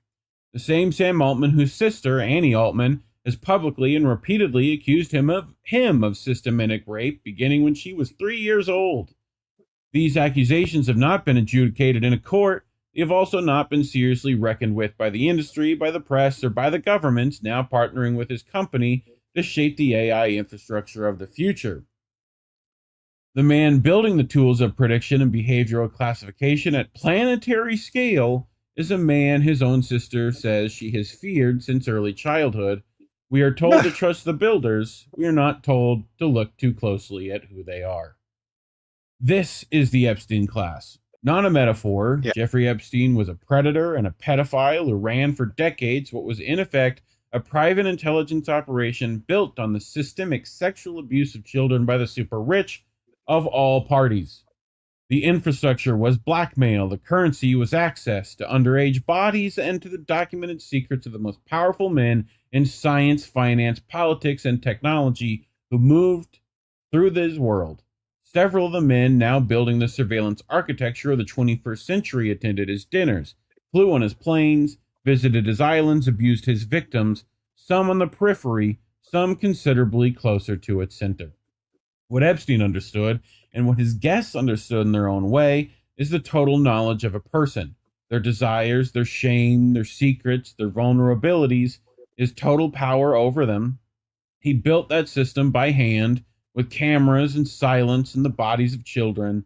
The men who shared his table have since built it at a planetary scale, this time with data centers and the legislation and the cooperation of governments. The predatory logic is identical. Only the mechanism has changed. These are not separate actors pursuing separate interests. They are a class. They have formed the alliances, the shared investments, the overlapping board memberships, and the shared political project that classes form when they recognize a common opportunity. The opportunity in this case is total information dominance over the rest of humanity. The data centers being constructed across the American Southwest, across the Gulf states, across Southeast Asia, enormous energy-devouring structures whose construction is treated in the press as a story about economic growth and technological ambition as the physical infrastructure of this dominance. Data centers are not being built to make your search results faster. They are being built to store and process the behavioral profiles of every person on Earth, to make human beings so comprehensively known to those who own the systems that prediction becomes indistinguishable from control. Aldous Huxley understood something that we persistently underestimate, that the most durable forms of authoritarian control are not experienced as oppression by those living under them. They are experienced as convenience, as safety, as the reasonable administration of a complex world. The camera on the corner does not feel like the Stasi. The app that knows where you are does not feel like the Lubyanka. The algorithm that assigned you a risk score will never see, does not feel like anything because you do not know it exists. This is particularly genius of the architecture being built around us. Its violence is largely invisible, statistical, laundered through the neutral language of data science and public safety. George Orwell's telescreen watched you, and you knew it watched you. That knowledge, he understood, was itself a form of control.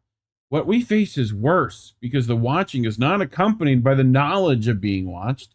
The behavioral profiles being assembled about every person who carries a smartphone, who walks past a camera, who posts online, who uses a credit card, who attends school or visits a doctor or crosses a border, exists in servers we cannot access, owned by companies we cannot audit, used for purposes we cannot legally compel them to disclose. The dossier is built, we simply are not permitted to read it. What is being constructed, piece by piece, contract by contract, camera by camera, is not a surveillance state in the 20th century sense of that term. It is something more total and more intimate. The old surveillance state watched. The new one predicts. The old one accumulated files. The new one assigned scores. The old one employed informers and interrogators. The new one run continuously, automatically, on the faces of people who are doing nothing except living their lives in a world that has been quietly converted into an apparatus of classification and control. Care Bear, closing thoughts. Yeah, I just had this thought. But considering who's in office now, as the saying goes, every accusation is a confession. Meaning, in this case, everything that they're doing for us in the guise of, oh, we need to protect, we need to do this country better, protect it, are implications of the things that they do behind closed doors that they don't want us to know. So, again, it's just the idea of I don't necessarily mind if you're implementing these things on us, but what are you hiding? Release your records and all your bullshit and all your private histories on your computer and show us, what you're doing. But again, this is kind of the result of class and privilege that they're able to get away with. Well, I will argue even among the elite, I'll argue that certain people within the elite are able to get away with more than others. Yeah. I would argue. But the overall stance is, if you're elite, you could basically get away with, especially if you got money, you could get away with pretty much anything. And it's us who have to kind of suffer for the things that they're probably doing as well. And it's just kind of that hypocrisy, that we see time and time again, especially from these corporations slash, the Epstein class or whatever, that have hook, line, and seek, or basically pimped out our politicians into implementing when they're the ones who probably need it more than we do. That's the bullshit that I cannot stand in this. But then, I keep saying AI, yeah, it's starting to get its legs, but it's not perfect yet. So it's going to make mistakes. And I feel like, again, it's going to implicate things on people that are incorrect. And many lives will probably be hurt because of that. We're not in the Star Trek era yet where you can ask a computer and then it could be, I would argue, maybe 90 to 95% correct. And I even meant, like, I've said this again, even in Star Trek, like those of you who are that caused problems. Trekkies, like they don't always refer to the computer all the time because even the computer could be wrong. Like they had to double check among themselves with their knowledge to verify what the computer might spit out. But because we're so lazy, it's the idea of like, we take the computer at its word that it's correct when it may not be. So that's the danger that heading into this is who's controlling it. Yep. And then the implications on us if we don't do our due diligence to question how the technology is being set up and who's going to be implicated in the use of this tech. Yep. But talking about it has certainly gotten us shadow banned on YouTube to high heaven. So if you would like to donate to us without YouTube taking a 30% cut, you could do so by scanning the QR code on your screen, going to ko-fi.com/Indie News Network. And links are always in the description below. And if you can't do that, look, just like a subscribe, hit the share button, leave a comment, let me know what you think and help us get to 5K. We made it to 3K. Yay. So let's get to 5K. Woo. Anyway, thanks for watching. Thank you. Yep.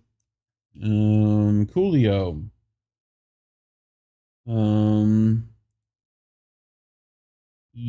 Plus, I don't think like the computer on Star Trek was like AI like that, Like, I don't know. They did some stuff in the holodeck that was kind of, and then Data, classically, right, in the famous episode of What Maketh Man, right?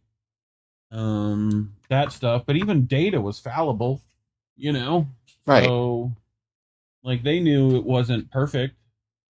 And Data was doing research. Data was like getting down there and like observing.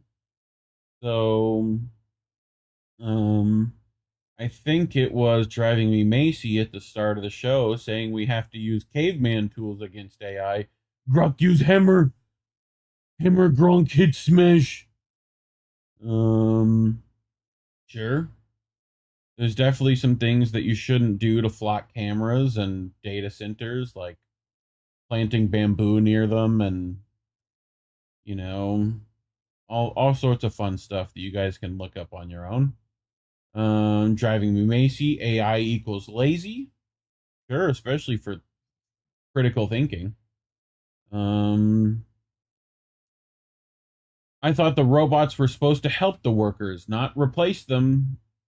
I think in capitalism, it's to make someone profit at this point. So, yee.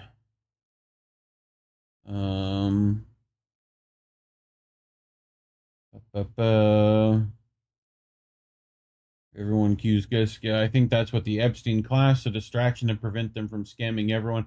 I think when they let it out, they had already had it all controlled and tied up, and all the leads fucking, you know, like then they could go, all right, let's tell them what happened, you know. Mm-hmm.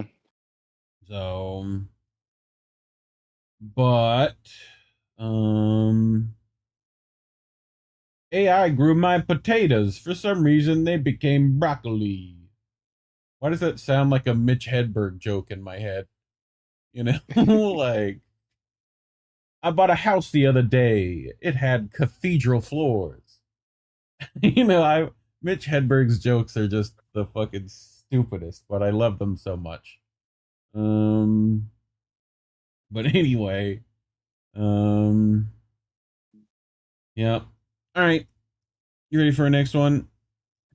Yeah, this might be a little longer than my first, but so I was actually waiting to talk about this last week, but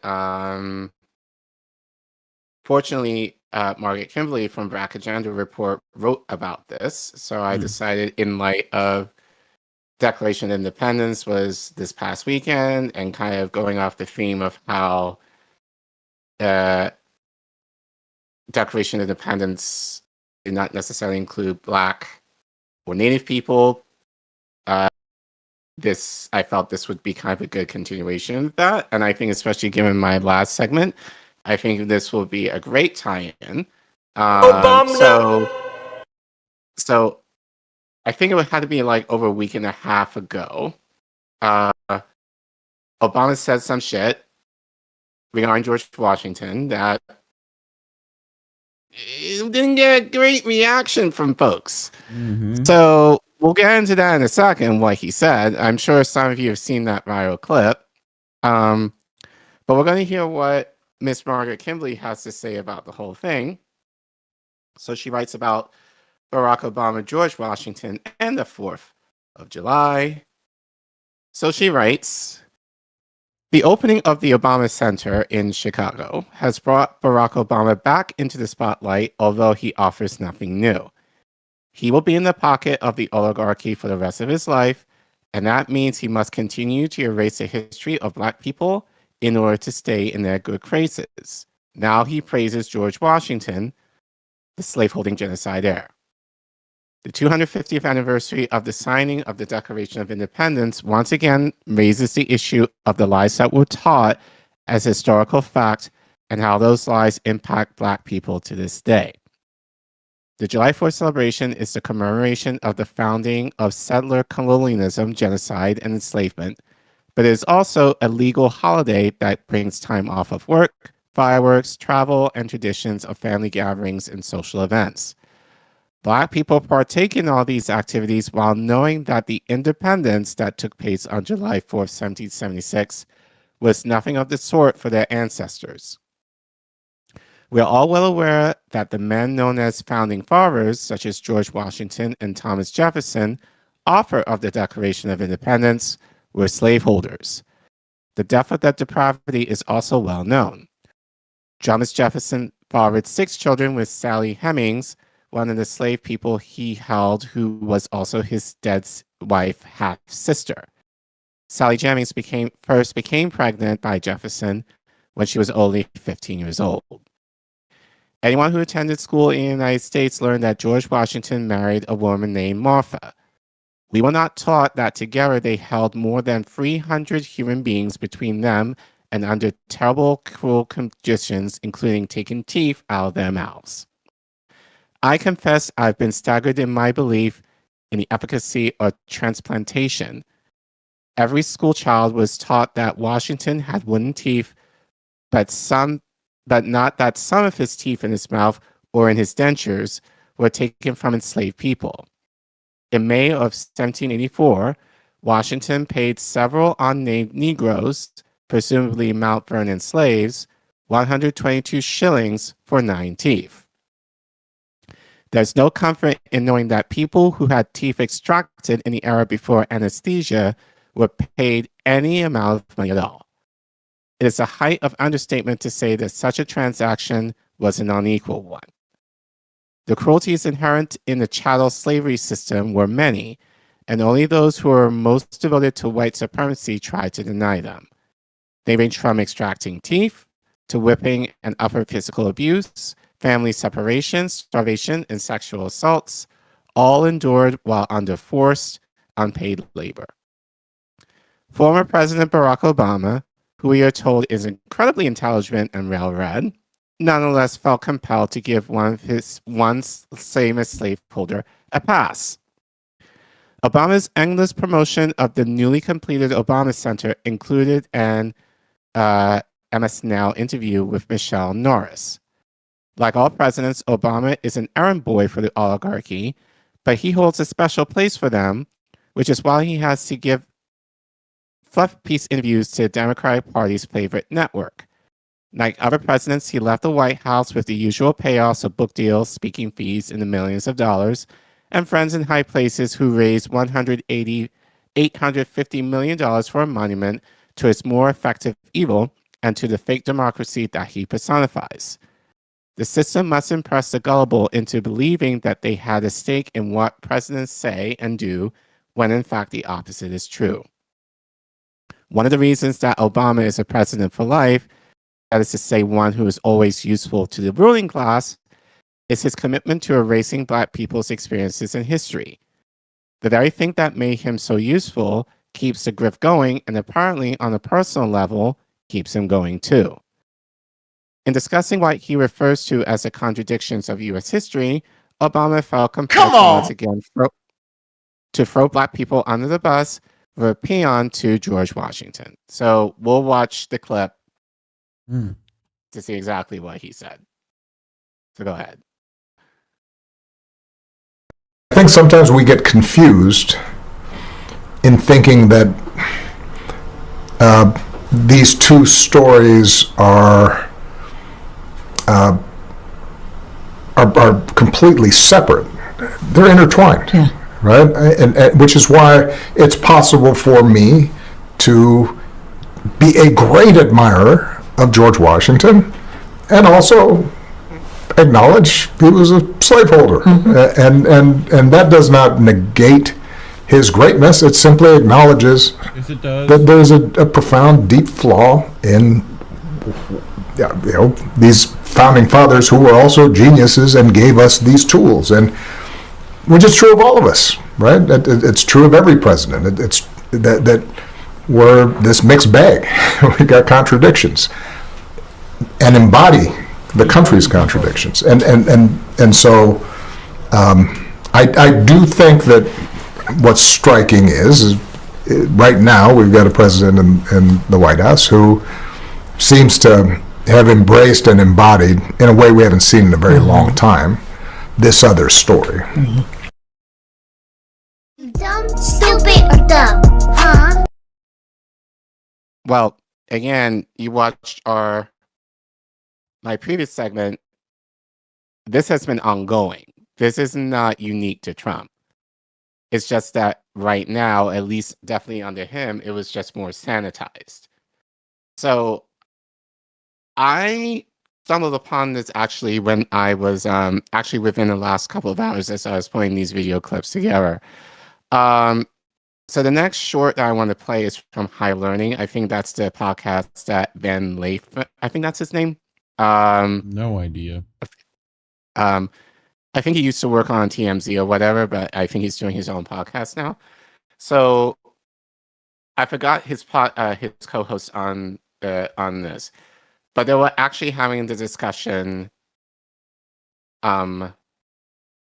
regarding that clip that I thought was very interesting, which kind of connects to another clip that I actually found regarding Obama and something that he said about George Washington in the past that I think definitely connects to him personally and the implications of what he said. So let's play this clip from Higher Learning.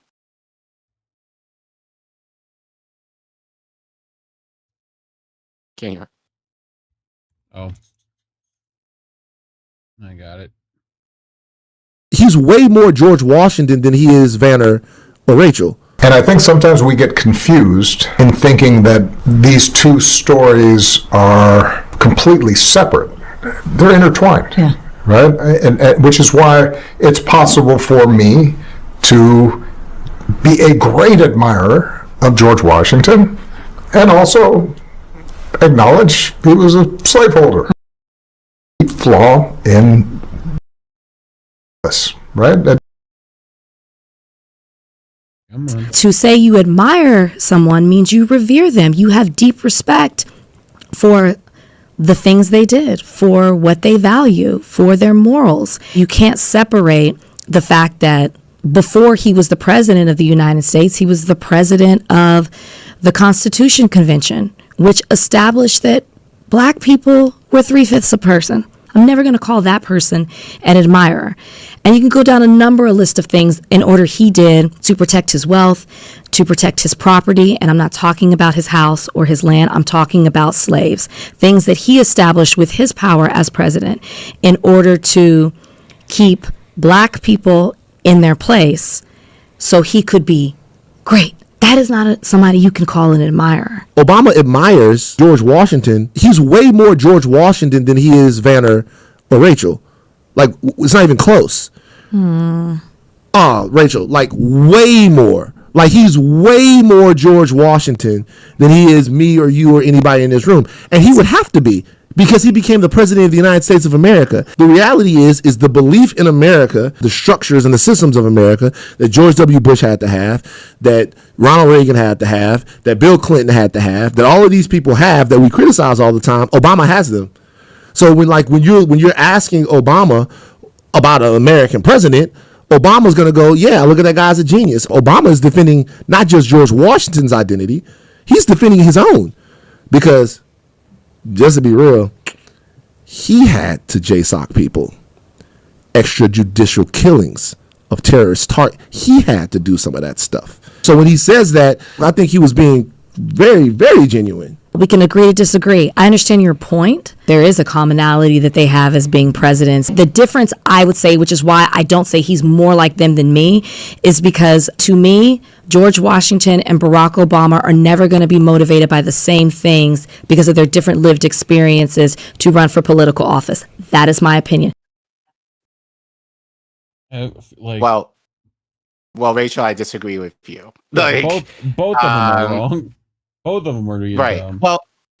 Well, what I agree with Van, and I'll get to that in a second, is that I think this whole thing with Obama kind of he's sizing George Washington's identity in terms of he was president, but he was also a slaveholder. I personally feel that's kind of an implication in his subtle way of himself. Yeah. Because he's known the shit that he has done. Yeah. Like, so he's trying to almost minimize his own failings. Yes. His own failings. Yeah. And kind of saying, oh, well, like, George Washington did this. That Van guy was like, he had to do these extrajudicial killings. First of all, no, the fuck he didn't. He had no reason to do any of that shit other than his own fucking shareholders' reasons, which he followed to a T. Right. The thing that I disagree with Rachel on, and I'm not sure because the clip kind of cut it off depending on if you guys were watching it. She said that Obama misspoke. Yeah, no, in terms of, well, I could prove it to you because I found enough. I just only found this within like 20 minutes before going on the show. So obviously, this is Obama a lot younger, given the hair, but he was talking about George Washington here. So I'm not sure when this was. This had to, but definitely when he was president. So let's take a look at what. And that's why from time to time, those of us who've had the privilege to hold this office find ourselves turning to the only people on earth who know the feeling. We may have our differences politically, but the presidency transcends those differences. We all love this country. We all want America to succeed. We all believe that when it comes to moving this country forward, we have an obligation to pull together. And we all follow the humble, heroic example of our first president, George Washington, who knew that a true test of patriotism is the willingness to freely and graciously pass the reins of power on to somebody else. Okay. I mean, that's all like... He was a lot younger, but giving praise to George Washington there. So I mean, as much as he didn't.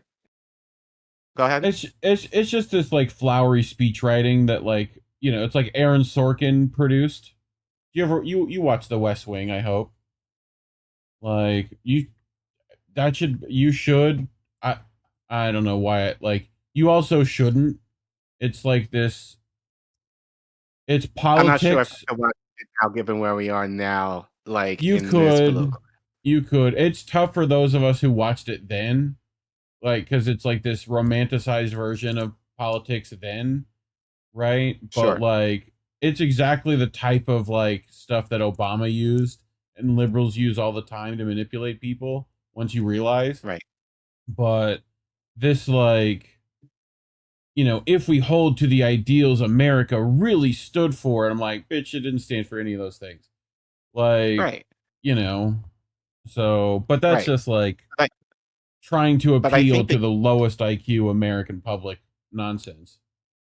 What I find interesting, and this is why Obama is going to get a lot of criticism, is because he admitted it. Like, he considers himself in the same class, the upper class, like of presidents who he might have disagreements with in terms of ideology or whatever, but because they're in this class that he feels that he should have no immunity at all.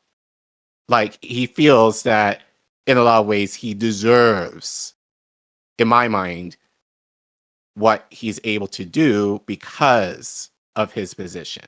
And that's the kind of bullshit is why he's hated. Because it's that smug, antagonistic like view that I argue a lot of Democrats have in terms of feeling like I'm better than you, I know a lot more than you, I know what's best for you, and I will use that to rule over you. Now, they're not going to say that outwardly, but it's very subtle in the way they kind of approach, like have that feeling, and especially in terms of how they address their constituents. So, but as I said, and what you agreed with, I think Obama is very aware of his misgivings as president. He's minimizing them now because, he still wants to be known, unfortunately, as a good guy. And I think, being the first president of color, I don't think necessarily helps matters in that either. But it's the idea of him being very aware of his misgivings that he wants to downplay. And kind of bring up George Washington as, in his mind, another flawed being. Yeah. To kind of try, in his mind, to kind of give nuance. Like, everybody has this nuanced view of people, but I could say the same for Hitler. Like, you're not going to make that argument for someone like Hitler. Like, and I'm sure you're not going to make that same deal with, like, let's use a modern example, like BB right now. Like, you're not going to acknowledge them as being great or a genius when they've done heinous things to people. I mean, they will with people like gold in my ear. I'm sure Obama's got a gold in my ear quote. Right. Like, give it a couple of years, just like they did with Bush, where they all vilified him, and then, oh well, he's flawed and he makes cute little paintings of doggies. Fuck him. Fuck all these idiots. But yeah, let's get back into the article. So kind of going off of that, Margaret says, the only truth he told was to say that he too is deeply flawed. After all, he brought slavery to Libya when he destroyed that state in 2011. Where does one begin in unpacking this nonsense? There's so much of it in just a few sentences. First, what was great about George Washington? He inherited his wealth of enslaved people when he was just a child. He grew richer when he married Martha Custis, a widow who held 300 people in her own right and in a trust left by her first husband. That human wealth proved to be problematic when George Washington became president, when the nation's capital was in Philadelphia, Pennsylvania. Pennsylvania's gradual abolition law allowed enslaved people in the state for 6 months to petition for their freedom. Washington had a simple solution to this conundrum. Move. He rotated his enslaved servants between Philadelphia and his Mount Vernon plantation in Virginia so that none of them would reach the 6-month time limit. He discussed this problem in a series of letters with his secretary, Tobias Lear. For although I do not think they would be benefited by the change, yet the idea of freedom might be too great a temptation for them to resist. Jesus Christ. Like, at any rate, it might, if they had a right to it, make them insolent in the state of slavery. As all except Hercules and Paris are dour Negroes, it behooves me to prevent the emancipation of them. Otherwise, I shall not only lose the use of them, but may have them to pay for. If upon taking good advice it is found expedient to send them back to Virginia, I wish to have it accomplished under the pretext that they may deceive both of them and the public. Slavery wasn't Washington's only sin. He made good on the Declaration of Independence lies about indigenous people in the colonists' phony claims made against King George III. He has excited domestic insurrections among us and has endeavored to bring on the inhabitants of our frontiers, the merciless Indian savages, whose known rule of warfare is an undistinguished destruction of all ages, sexes, and conditions.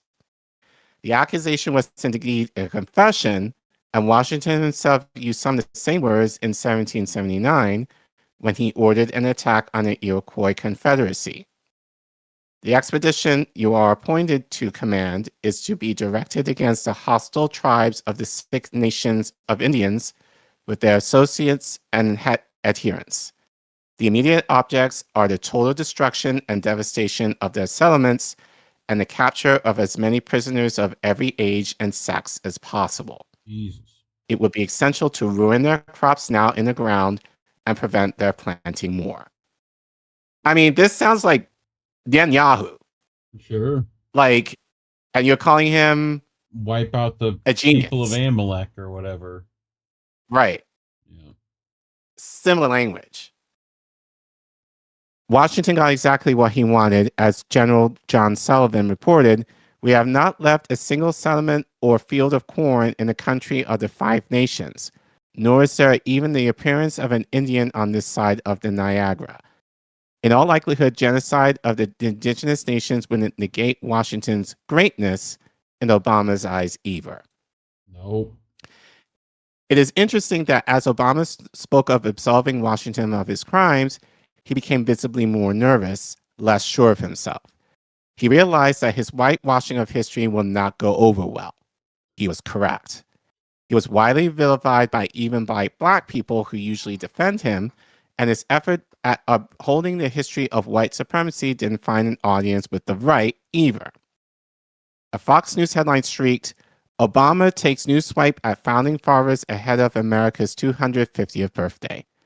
Other right-wing media organizations joined in, such as Town Hall, which also used this word smear to describe Obama's praise.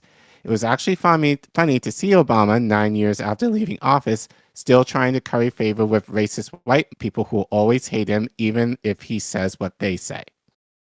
Barack Obama will always be the hollow man, prostrating himself to powerful white people and devouring to stay in their good graces. He can't do that without whitewashing quite a lot of history, but that's his specialty. During his presidential campaign, he famously said what Black people were 90% of the way to equality.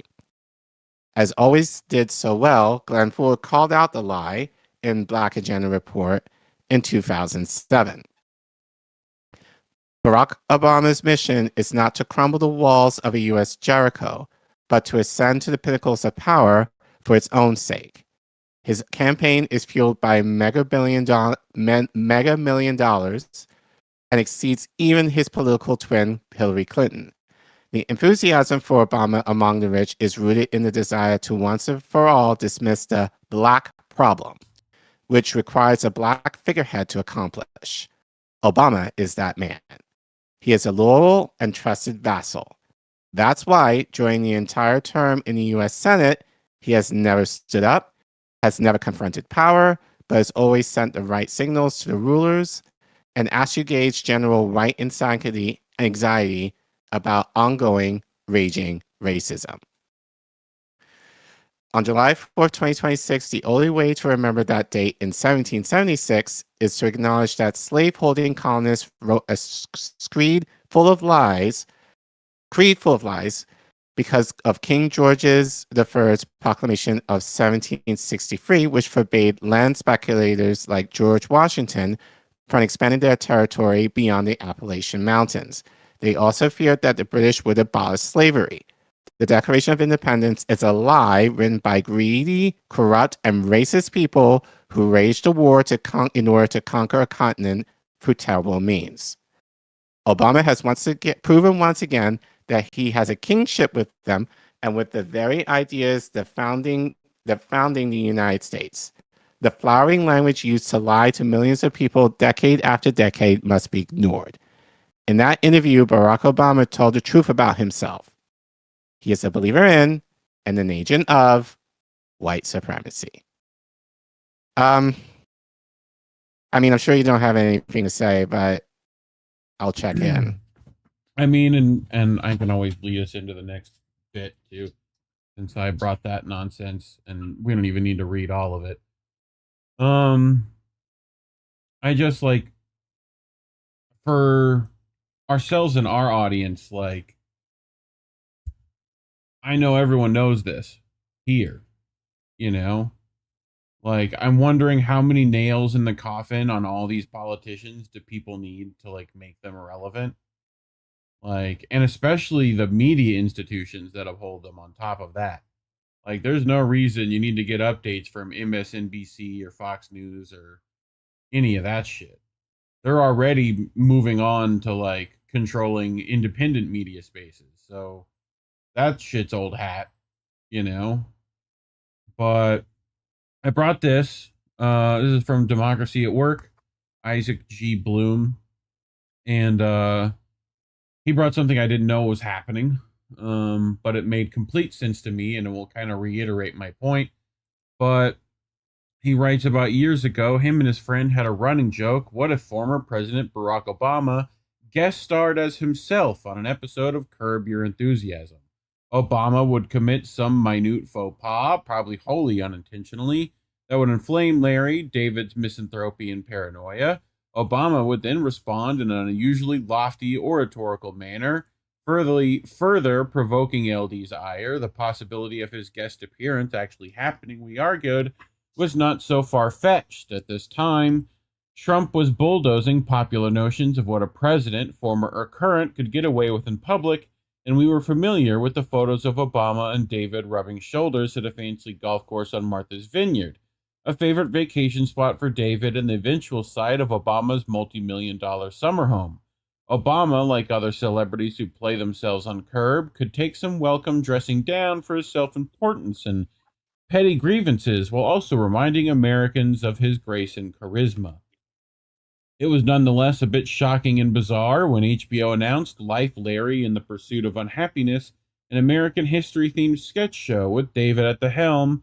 Obama will co-produce and actually appear in an episode of the program in an as-yet undisclosed role. It is not out of the ordinary for Obama to slap his name on a mediocre TV show. He's done plenty of that in his post-presidency when he's not kite-surfing with billionaires, creating monuments to himself, or building that aforementioned Xanadu on Martha's Vineyard. Still, to actually see the leader of the Democratic Party palling around with Larry David on screen is perhaps more jarring than most people would care to admit, except not for us. I just brought it because, these people are actors. They're ran by the same PR teams that are running Larry David stuff, or the same people that work at TYT have the same agents as comedian Bert Kreischer.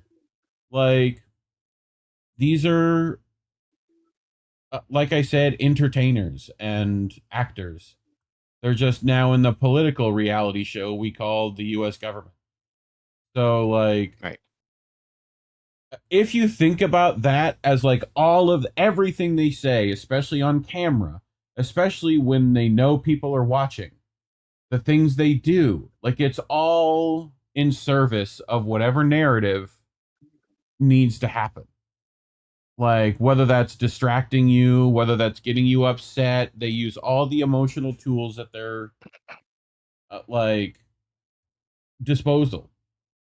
So, including this story, including, what everyone else is distracted by this week in the Democratic Party. And, it's like everyone's watching fucking entertainment political news and not really paying attention to what's actually happening.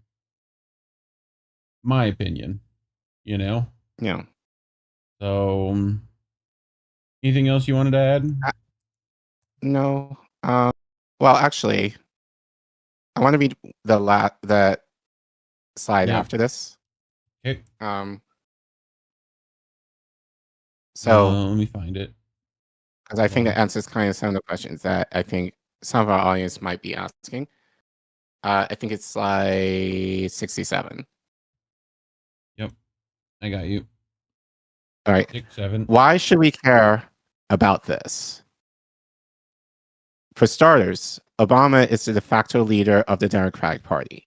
He is one of the most influential and recognizable figures on Earth, and according to some polls, one of the most admired. Obama directly involves himself in party politics when he really wants to, notably when he intervened to tank Bernie Sanders' 2020 primary campaign. He is consulted regularly on party messaging, strategy, and content. This begs the question, how is this an appropriate response to the current moment? Obama is no doubt aware that many of the party's brightest stars refer to Trump as a fascist. He knows that the illegal war of aggression America is waging against Iran risks the collapse of America's military and economic supremacy, not to mention global nuclear annihilation. He also knows that most Americans are deeply divided and increasingly radicalized, and that many struggle to afford groceries and earn living wages. For Obama to behave this way publicly, in light of current political and social crises, is quite nauseating. It cancels out the idea of politics that is not simply theater.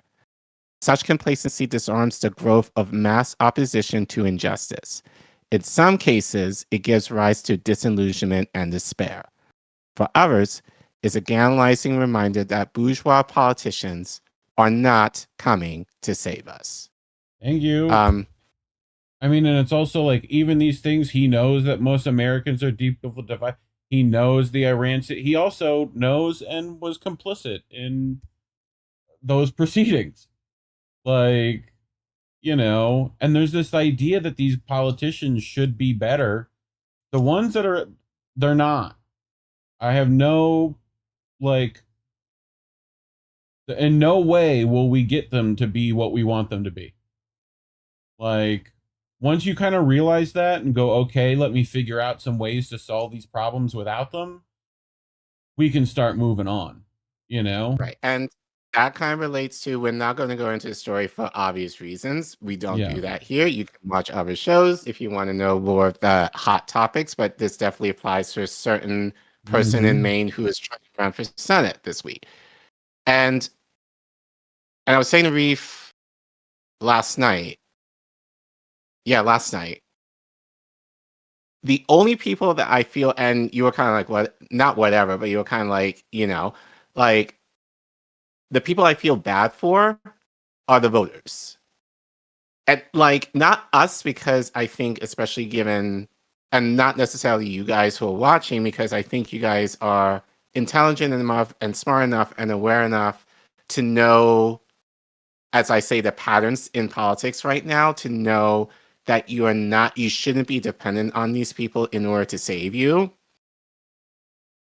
But the fact that Mainers were willing to vote for a person who had a Nazi tattoo because he said the right thing, it kind of shows to me how desperate he didn't even say We the are. right things. Like, Well, to them, he did.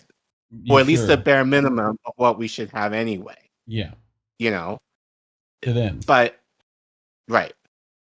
But that comes from desperation of wanting better. And like, that to me is all part of the act too. Like, this is literally like fucking right out of the Days of Our Lives, dude. This is the type of like salacious crap that people get fucking, you know. And like, my only thing, what do they tell you about the voters? I was like, yeah, they're a minority in this country, the voters. The majority is people who don't and aren't. Well, yeah, the majority of people vote couch. You know? So you know, so it's like I don't so those people are already you know, they're like, we're not even going to try. They have done this to themselves. You know? So I don't know. Like, and the thing is, and we've known this because I talked to him and Indy about this ad nauseum. We try and talk about this shit here, you know, like organizing, like those things don't do well on YouTube. Those things are not hot. Not you guys, but I think just even within our space, you like the salacious shit. And I implore everyone to make, including people directly near me, including Care Bear, including Indy, and like if ever I do, I hope they do the same. I implore them to make these politicians and the intelligentsia attached to them and the media attached to them irrelevant. It is the only way that we can move on from that, because any engagement with them at any level gives them what they want, which is your eyeballs and attention. Here's why I slightly disagreeing with you. They shouldn't be irrelevant. Yes, they should. But only relevant. Only relevant in terms of, and I will admit, I do not have the answers to this. But what, in my mind, I feel should happen, the community should be getting together. Grassroots organizations should be coming together and developing these systems in order to take care of people. It could be in your town, your city, or whatever. And out of that, movements can, I think, naturally be produced. And leaders can emanate from that to go into, like, in office and all that. More often than not, a lot of our leaders are either like people who have savior complexes or have money that just feel like, oh, I'm bored. I'm just going to run for office today. That type of shit. More often than not, it's like people with egos who feel like I can be the savior that the people need versus I'm in tune with my community and I want to be, and I hate saying it in this way, but hopefully you understand what I mean, to be the vessel essentially of these ideas or these things that are working within the community to bring them up. Yeah, I just but think that can be dangerous because that can like co-opt. So that's why I want to be very careful in what I'm saying. I agree. I agree. In a perfect society, that would be lovely, Collin. But the system is not set up for that to work that way. Is my problem. Right. Like that's. I'm not trying to be poo-poo anyone's efforts in that regard.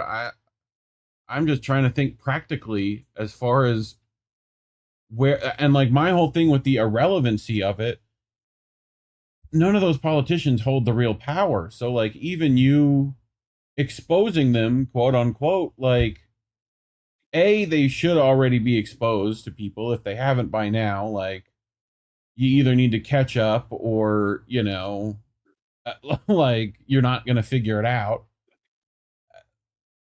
Like I try to focus on the level above them and hope that giving my audience that information, they can do the rest on their own. Right. But the problem that I have is we've had this discussion is that people, even in our space, still look to these politicians as you are the vehicle for change. Yeah. And it's like, no, it's not how this works. That's not happening. Right. That's not happening under That's this not how system. any of this works. Right. It's going to happen like hell. Like I've produced segments of the stuff that I've done within my well, I'm not former I still work for them, but not like on a regular basis now. Yeah. Like with Empower Ed. Like I've produced and shared some of my work. Y'all watching that. Y'all don't care about that. And that's okay. Like in my mind, because that's really just more for content, at least putting it out there, like the possibility of what you can do. But again, you guys like not you all necessarily, but y'all like the salacious stuff. You like the drama of it all. Like, and YouTube does. That's what gets the views. So it's kind of like we want the change, but we're not necessarily doing the things to make that change viable. And again, I do not necessarily know the answers to that because I think we definitely have to. We talk a lot on history here in terms of what seemingly worked back in the day. That's not going to work now, given all this surveillance that is occurring. That can easily be co-opted. And like the organizing and all that stuff is going to have to be different. We have to think about that in a different way now. But we're not even having that discussion at all. Like, and that in of itself is a worthwhile discussion. But at minimum, we need to figure out how can we organize properly in terms of our surveillance state. We're not having that discussion. It's more like, again with Graham Plattner just being like, oh, he did this. Like, okay. Like, oh, Trump said this. Okay. How is any of this stuff going to help us? How is this stuff going to make your bank account bigger? How's that stuff going to get more food on your plate? How's that stuff going to get you childcare? How's that stuff going to ensure that you have an education that you deserve? It's not. Yep. And meanwhile, we get into more despair. And Reef knows this. I'm getting tired of the despair, and I'm seeing it every single day and hearing it every single day. And I'm trying to do what I can. Yeah. But I think especially in doing this, I just get so frustrated because the same people on our colleagues are like, we need to do this. We need to talk about this. They're not doing it. And it just makes me wonder, even for us in this space, like, why are you doing this? Is it really to promote the political attainment that everyone else is doing? Or are you trying to make, and to be fair, some of us are doing the work in small ways. I'm not knocking you all for that. Great. But it needs to be a lot more of that, especially now. Because we may not have a country left within the next decade or so. Like, fill in the blank of how, this country will just kind of collapse. And we need to be prepared for that.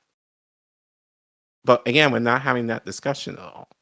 So, the short of it is, as you guys, Obama sucks.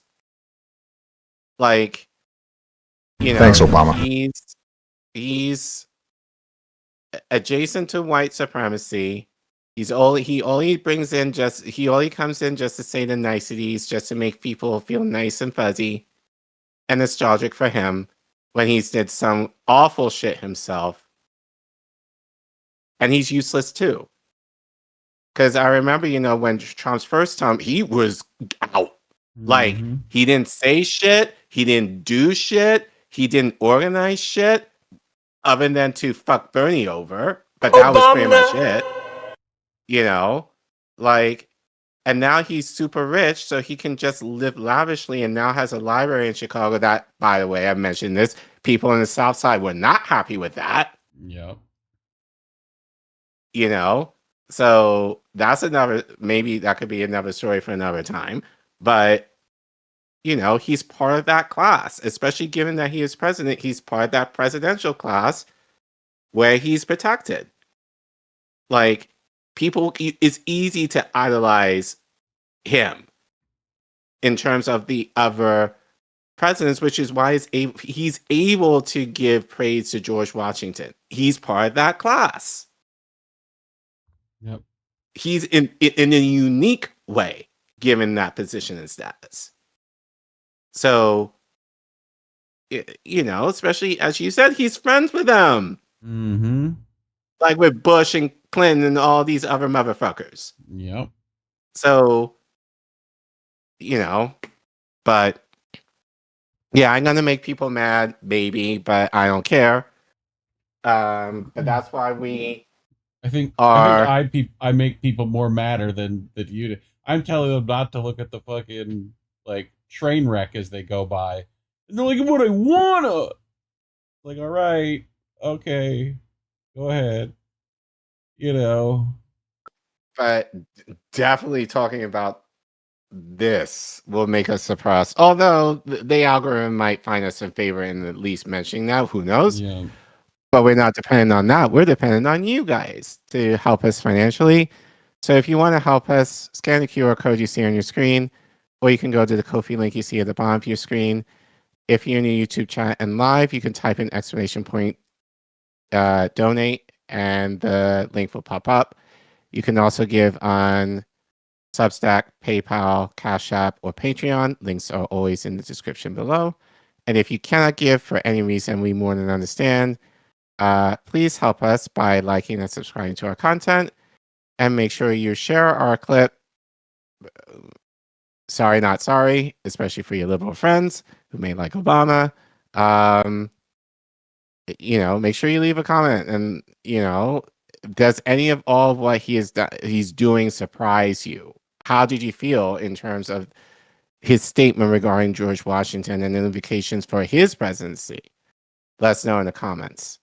And help us get to 5K so that we're able to continue to have more people see our content and hopefully learn something, and hopefully not be a part of the BS that we're seeing in the independent media space. And thanks for watching.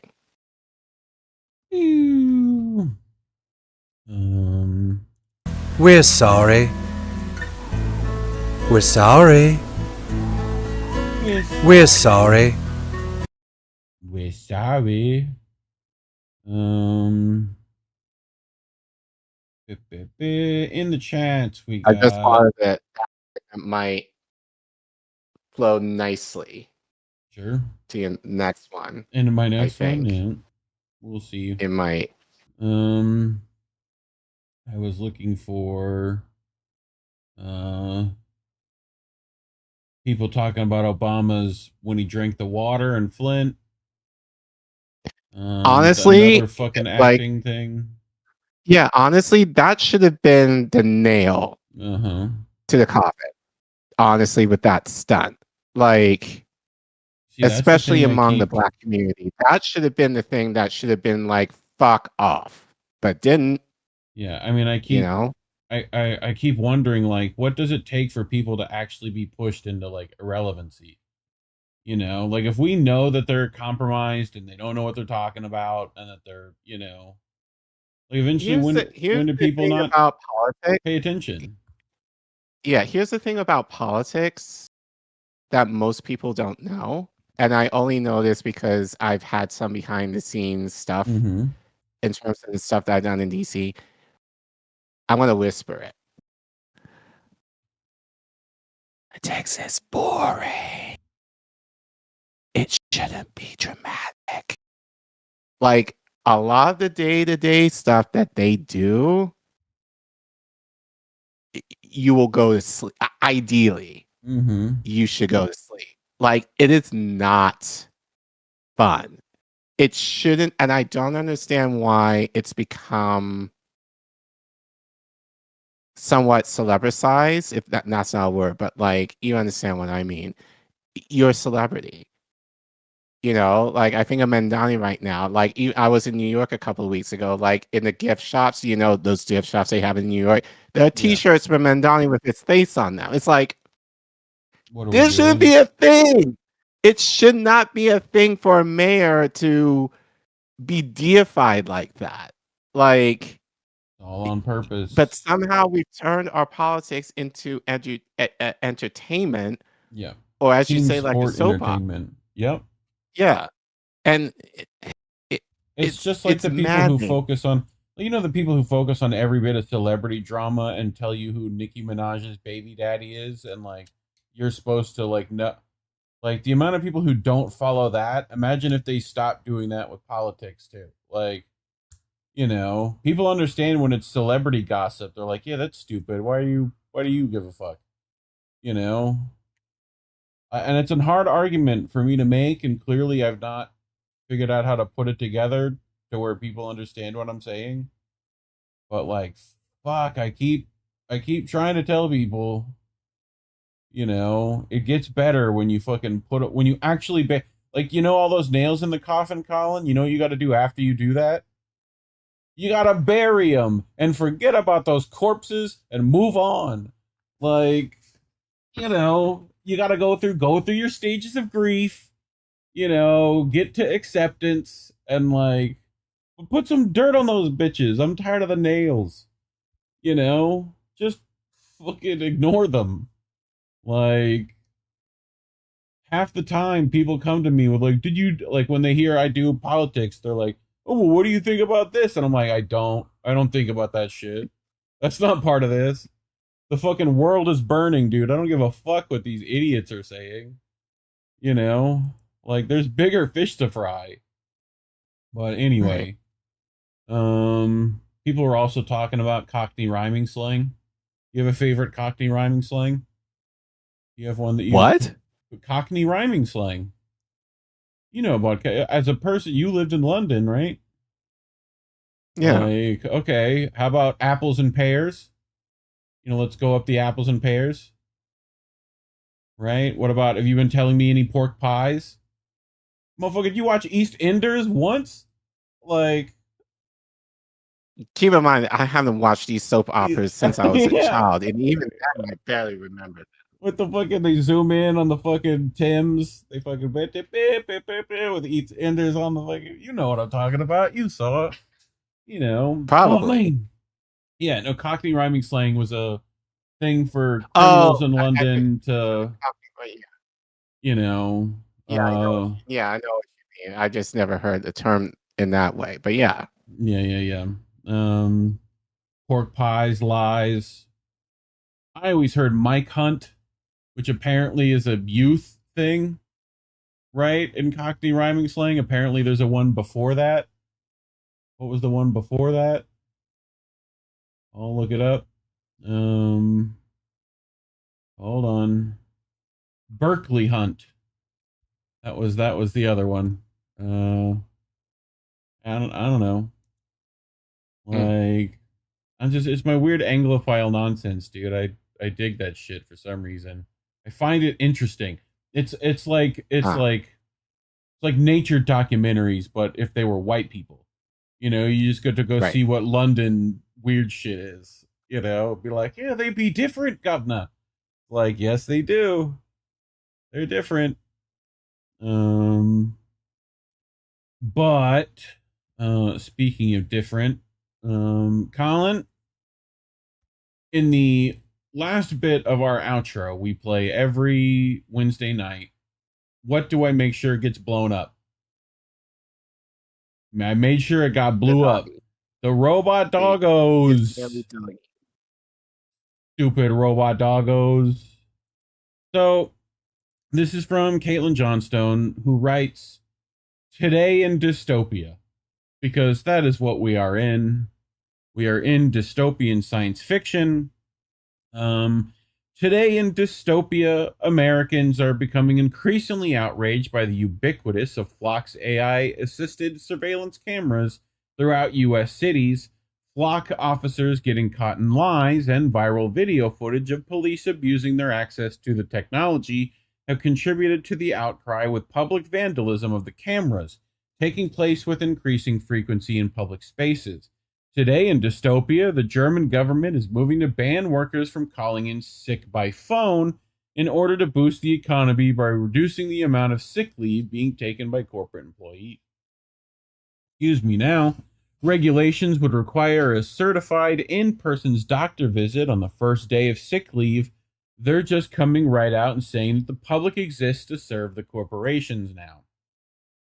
Today in Dystopia, we're starting to see videos of quadrupedal robots firing guns with accuracy and minimal recoil.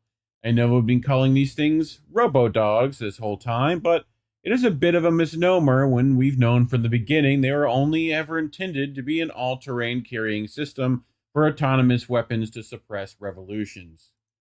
Caber, we have footage. We have the footage.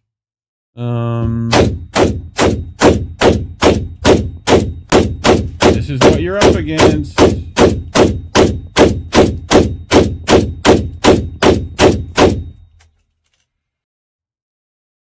I mean, imagine that rolling through Chicago or a city near you, you know, Right. with police on the side, with AI facial recognition, making sure that you, who are clearly a dissonant by your facial recognition, you know, will just get blasted. And this is one. Imagine 8 of them. Right. Imagine them doing this while running at full speed. Right. Not even that. They will chase you. Yeah. Yup. They'll probably be as fast as you, if not faster. With 762 to your forehead. Like, what are we doing? Like, and a fucking 50... like, the person who posted this was, like, excited about it, by the way. Like, not this person, you know, but, like... yeah, they're not good. This is, like, awful. This is... the Terminators are here. Like... dude... Today in Dystopia, YouTube is warning British content creators that proposed UK laws will result in decreased visibility of their videos on the platform, as the new rules would require the amplification of authorized narrative managers like the BBC above independent voices who may not regurgitate the official narratives of the empire. Today, you know what? Yes. I heard of it, like, on another YouTube channel. I think within the last week. You know, unfortunately, it's like a sex education channel, but that's their concern. It's the idea of, like, because they do sex ed stuff. Yep. So it's like, if it doesn't, you know, if it's not like, well, YouTube is already kind of like, you know, like, shadow ban the channel. But, like, if it's not in relation to anything undesirable or anything that goes counter to, like, the official narrative of, like, they populace or the propaganda that they want you to spew, like, like, which includes us in that, like, we're going to see more suppression, if not just outright, like, cancellation. So, yeah, we're monetized again, but, like, who's to say that they can't demonetize us again for anything at this point? For sure. I mean, they don't even have to do that now. They'll just put us in the hole again. Like, well, not even that. Like, we've known of YouTubers whose channels just got murked just because. No reason, just like, no, you're gone. So, but this is them trying to put the cat back in the bag. You know, like, I don't know if they're entirely able to do so. They can continue to try, but I think the more they try, it's like a balancing act for them. They have to do this without enough people noticing, right? Like, because if they do, then there's going to be people like white hat hackers and whatever who are going to make parallel systems, and, you know, they're going to find ways around it. Like, this is like what happens in, like, a lot of dystopian science fiction, is that there still is resistance in little areas and pockets, you know, but you have to get the mass of the, you know, population to kind of be okay with this. And my goal is to make sure that you have the information, regardless of your party affiliation, that, like, you know, this is fucked. So today in Dystopia, the entire Western power structure is aggressively pushing the agenda to restrict children's access to online pornography and social media platforms, which sounds fine until you realize that these laws are unenforceable without massive expansions in the government's ability to track the internet use of everyone regardless of age. A major age verification law passed a House vote to the United States despite resistance from online rights activists and watchdog groups, and then they just forced the platforms to police all this. Right? That's the other thing. So then you're if you exist on the internet, you have to comply. Sort of shit. Today in Dystopia, the EU has authorized the criminal prosecution of anyone who shares videos from Russia Today online due to sanctions placed on Russia following the invasion of Ukraine. European private citizens can now wind up doing actual jail time if they share RT videos on their own personal website under this new development. Today in Dystopia, the president of the European Parliament, Roberta Metsola, is deploying a rarely used procedure in an effort to force through a controversial authoritarian internet surveillance law called chat control, which has already been voted down by EU lawmakers. Metsola even cut off the microphone of a German MP who attempted to argue against the move. Critics of chat control say the proposed law, through ostensibly designed to curb distribution of child sexual abuse material online, would lead to the indiscriminate scanning of virtually all types of electronic communications through Europe. Today in Dystopia, Australian e-safety commissioner Julie Inman is saying she wants the authority to prevent favored users from receiving large numbers of angry comments on social media, formally requesting a, quote, notification power, which would enable her to demand that social media platforms suspend accounts who are contributing to an avalanche of online hate. For an Australian deemed worthy of protection, Australian government officials and other high-profile public figures frequently find themselves ratioed by hostile comments from Australians who disagree with them. Inman's proposal would conveniently bring an end to this type of public square accountability. Today in Dystopia, activists have constructed an open-source website called Israel Exposed, War Crimes Archive, to house video footage of Israeli atrocities in Gaza because they know there's going to be an ongoing effort to permanently erase the footage from every corner of the internet. Did I add this one? Again, today in Dystopia, these Boston Dynamics robots are getting pretty capable, and I think they will replace warehouse workers in the next couple of years. So goodbye to all your Amazon jobs. 3, 2, 1.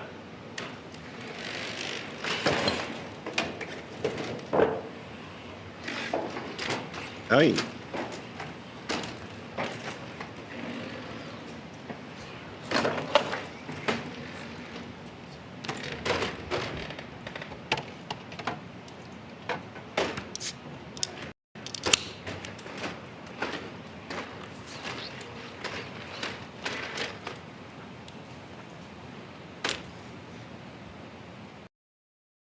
I mean, it solves the bathroom problem.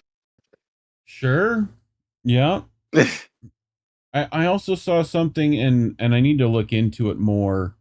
But the supposed, like, they're wanting to make it illegal for you to self-host a Minecraft server, right? And, like, I heard talks about, like, a lot of these video game servers being used as the way to communicate without being, like, recorded and,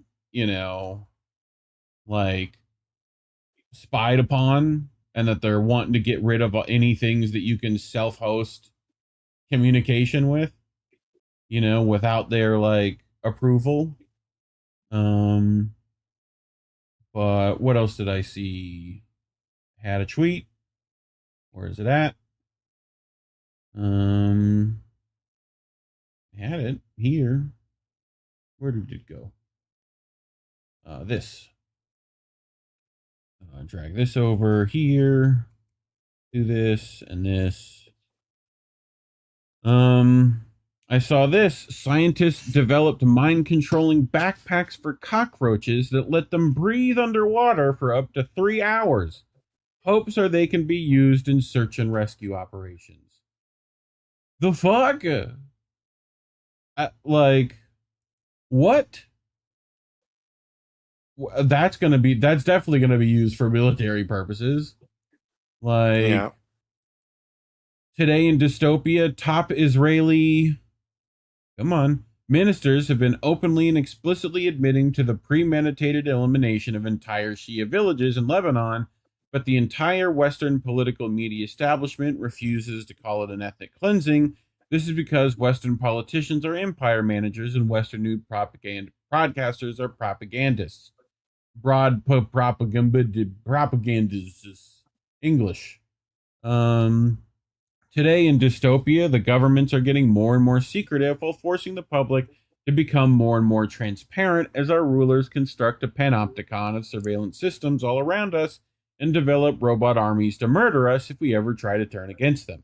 They are doing this while rapidly eroding our freedom of speech and rapidly shrinking our ability to find unauthorized information online, and while continuing their murderous atrocities around the globe to ensure the continuation of their planetary domination.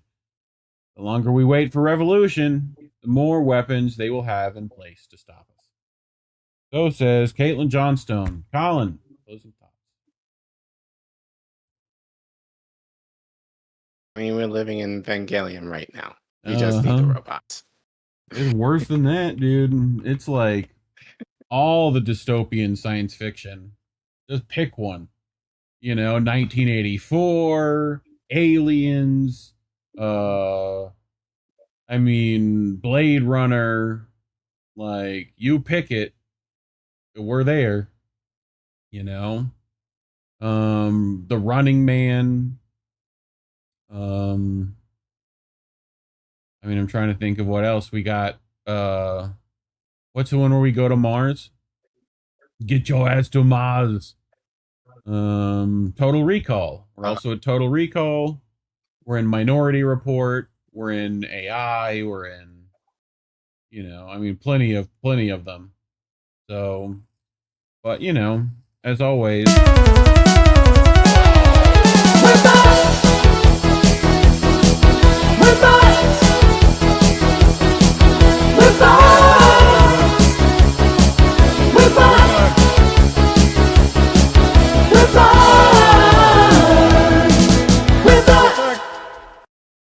Freeze frame ending? No? Well, talking about these things is why we're shadow banned on YouTube. So if you would like to get around that system and give us some dollary dues without them taking a 30% cut, you can go to ko-fi.com/indie-dudes-network or scan that QR code on your screen now. And if you can't give, we just ask you to help whatever suppression fighting you can do. Like and subscribe, share this video with your friends, and leave a comment. Let me know what you think. Otherwise, thanks for watching. Subscribe. It'll help us get to 5K. Do it. Go hit the button. Do it. Okay. That's it. We did it. Well. Chat. Vicky Adams. They gave the dogs weapons. What the actual fuck? Yup. Vicky Adams says maybe she'll skip the cheddar. Why have cheddar when you can get Wensleydale? Imagine 8,000 of them. They'll be mass produced. Yeah. Yep. Terrifying. That plus all the drones and the, worm robots and the regular bipedal robots and the quadrupedal robots, the robots on wheels. I don't know. The robots that look like pterodactyls. You pick a bad robot, dude. They're here. Like, literally, I feel like we're in, like, Gundam. We're in one of these stupid dystopian science fiction shit. Awful. Let me look at... Nope. All right, well... You ready to get to our extra story? Yep. Cool. This will be very quick. Kind of this one has a nice ending, but this story also has to relate to class in some way. So we'll get to that later. But those 3 young men were fined by Michigan for selling lemonade. You can say that's a very common practice, especially in the summer, for kids to make a little money. You make a lemonade stand. You get your lemonade mix or lemons if you got it, and you make lemonade and sell it. Right. But apparently in certain states, it's a problem. So we do not do this often, but we pull this from. This is from the Washington Post. So Sydney Page writes, the lemonade stand faced fees of nearly $400, which, I mean, in the grand scheme of things, it's not. I mean, for a kid, that's a lot of money, but but still the principle of the thing. So these kids fought back.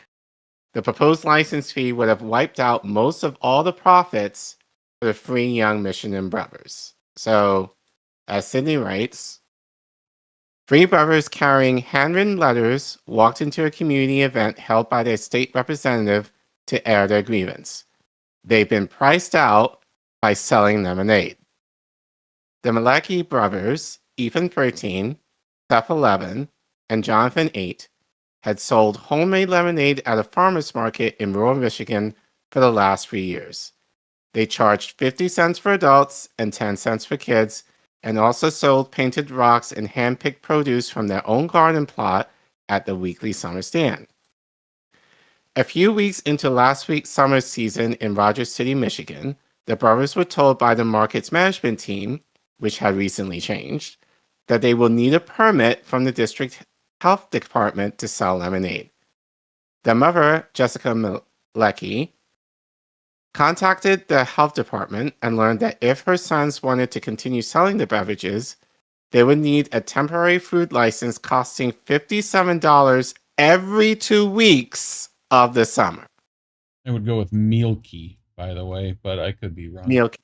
Oh, probably. That would be total nearly $400 to sell lemonade at the stand, which they call Triple M Goods, from June to September. The brothers typically make between $100 and $200 during each summer from the stand, Milky said. They did a calculation and decided it didn't make sense to continue. In a phone interview with the Washington Post, the brothers said how much they enjoyed making and selling lemonade on Fridays and how disappointing it was to stop. You can talk to people and get money and things like that, Ethan said. I felt bad, Seth said. They were really discouraged, Jessa Milky said. Milky said that she and her boys had not seen other lemonade stands at the market. The market organizers did not respond to a request for the comment from the Post. Sure. Lemonade stands have been a summer staple for American children going back to the 1800s, but rules regulating them vary broadly among states. In Michigan, lemonade stands are generally required to have a license. Enforcement is often left to local health departments, some of which require permits and fees. Some states across the country allow lemonade stands without permits, as lawmakers have taken up the cause after high-profile cases in which kids have been fined or shut down over missing permits. Right. The Milky brothers spent the off-season brainstorming ways to get back to selling lemonade at their stand. Their mother, who followed up with the health department a few months later to see if the rules had changed, and they had not, suggested that they take the problem to their state representative, figuring other children were facing the same issue. The boys wrote letters and in January attended a coffee hour in Alpena and a nearby town to deliver them to Representative Cam Cavett. Cavett said he was struck by the boys the moment they approached him. They were very well mannered and polite. They had firm handshakes and looked at me in the eyes. What? Like that's Go ahead. I know what it is. I'll explain later. I know what it is too, but that's the first thing you gotta say. Like, they're good, strong anyway. American white boys, and they give good handshakes, and they look me in the eye like a man, and yada yada yada Right. yada. Right. That's the implication. It is not the idea of like, oh, these are free boys looking to make change and coming to me in terms of, like making change, okay, whatever. Cavett said he hadn't known about the issue until the boys brought it up to him. I think it's unfair, he said. This is a lemonade stand. We all grew up with lemonade stands. He said running a lemonade stand can lay the groundwork for future business owners. That's why. The benefits of work, they're fostering an entrepreneurial spirit, he said. We want to encourage these kinds of things in our kids rather than staying home and playing video games. Cavett said he decided to work on it right away. On June 11th, the Milky brothers testified at a committee hearing. They drove 4 hours to Lansing with their parents. The boys prepared a speech together and took turns recounting what happened last summer and how it affected them. It was a little bit messy, but after a while we got used to it, Ethan said of his experience at the hearing. On June 25th, the Michigan House of Representatives voted 110-1 to pass House Bill 6007, which will allow minors to run a lemonade stand on private or public property without permits or licensing fees, as long as they're selling non-alcoholic beverages that don't require refrigeration and that they make less than $5,000 a year. The bill is now heading to the state Senate, where it can be up for a vote in as early as a few weeks, Cavett said. Yeah, it went. The brothers, who would still sell produce and painted rocks at the farmers market, watched the vote on a live stream at home and marveled as the vote board lit up, their mother said. They were pretty excited, she said. It was a pretty neat experience for them to see how the process works when you have an idea or want a law changed. Cavett said he hopes the bill would move forward and become law, ideally while the lemonade stand season is still in full swing. He said he is grateful to the Milky brothers for raising the issue. They petitioned their government and they did this, he said. If you don't like a law, try to change it. The brothers said they were proud of the progress they've made and are eager to start selling lemonade again someday soon. I just hope it will pass, Ethan said. So, cute story. Some of a happy ending. Too cute. But there are implications to this. And we talked about this, I think, as we were preparing this, I think it was last night. First of all, the idea of having a permit sucks. Yeah. Like, why should kids need to worry about getting a permit to sell fucking lemonade? Like, that's beyond me, number one. Especially, and I think Cavill's a Republican, so, like, obviously, like, he's looking, like, yeah, like, business-minded. Entrepreneur and business, yeah, exactly. It's like a perfect... Okay. To me, it might even be like, set up from people, like, in his administration to be like, oh, this is a perfect thing if you put your name on it. It's great PR. Like, he wouldn't he wouldn't have even met with these kids if he, like,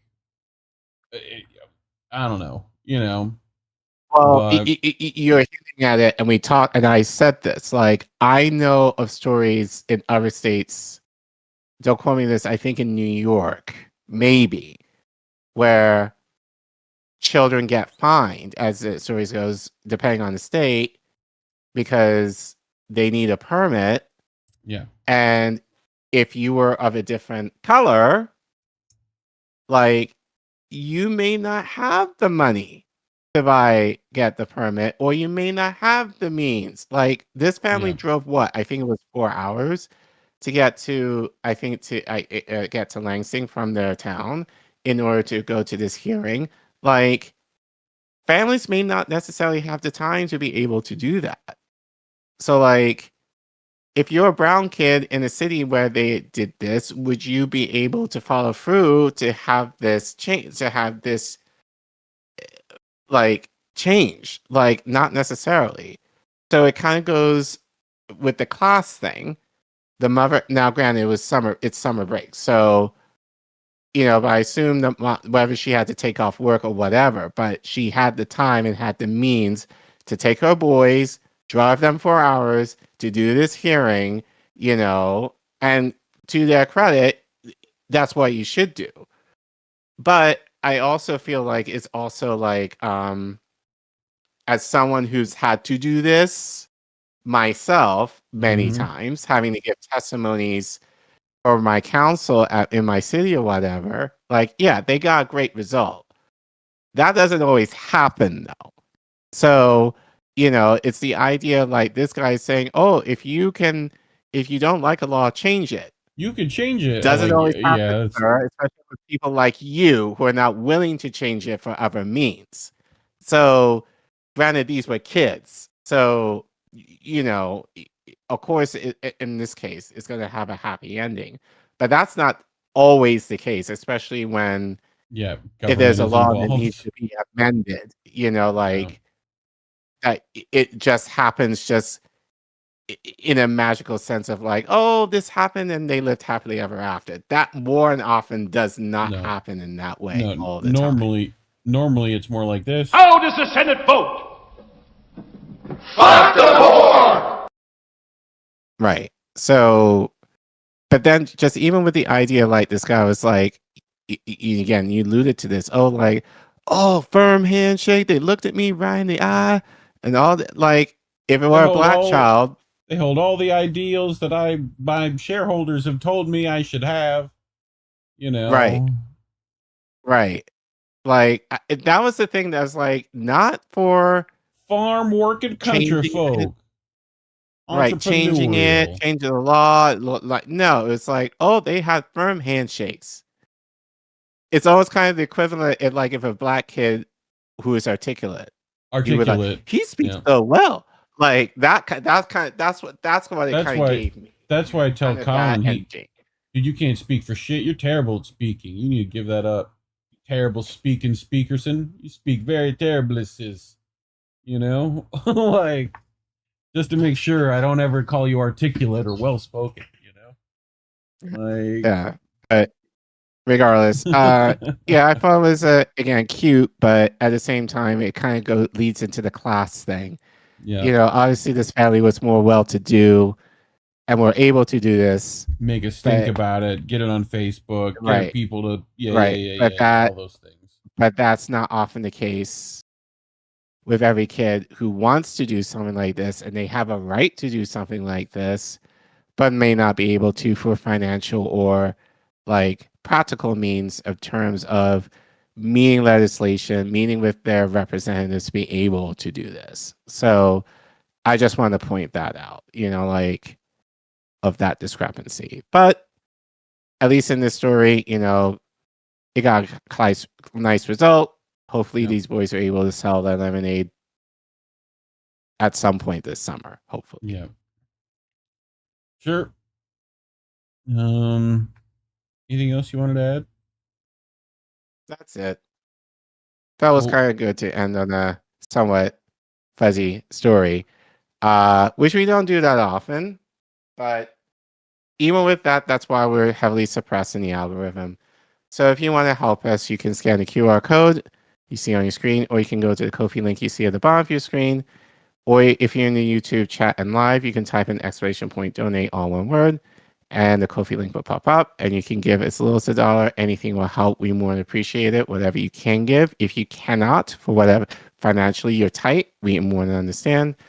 The free way is like sharing and subscribing to our channel, and make sure, again, that you leave a comment. Let us know what you think of this story. Have you known kids who haven't been able to be as fortunate as these brothers to be able to get a stand or anything related to that? Let us know. And help us get to 5K so more people are able to watch our content. And thanks for watching. How did I not mention, Collin? Do you know the origins of lemonade? Lemonade itself. The origins of lemonade. A little food etymology for you.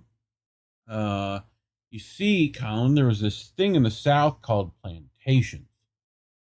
And they grew sugar. Right. Right? So to show off how much sugar they could produce, they would bring you on a nice sweltering hot southern day and get you a nice little lemonade or a mint julep or a sweet tea. Right? You know, this was the, like, showing off the wealth and how much slave labor you could, like, produce to a frivolous thing such as a beverage. You know? Right. Like, anyway, that's the story. I'm sticking to it.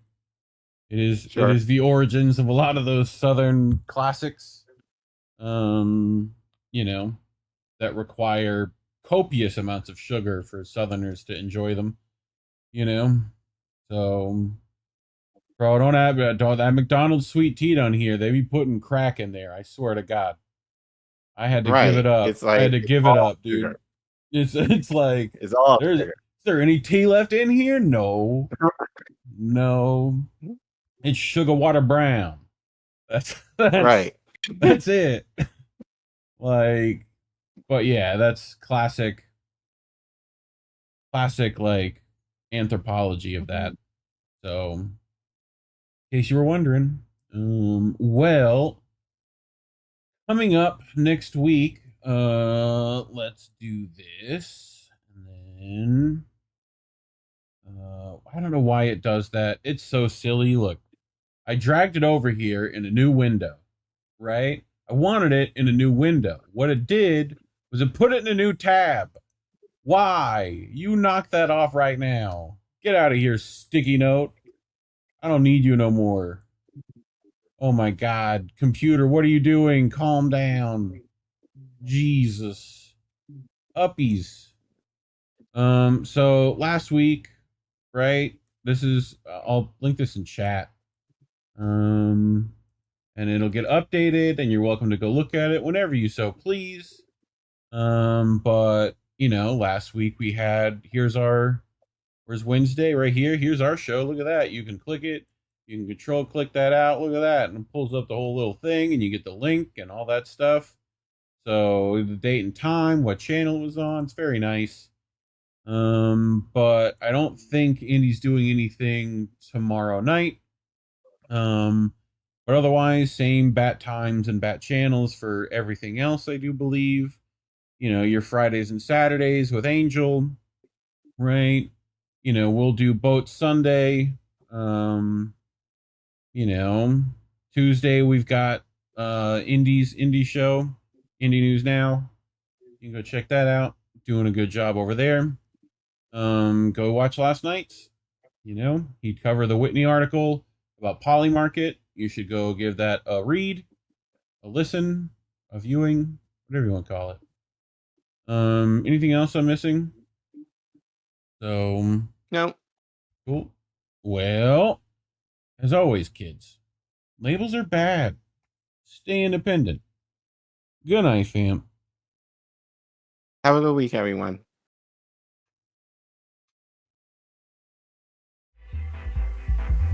There's a difference between peace and liberation, is there not?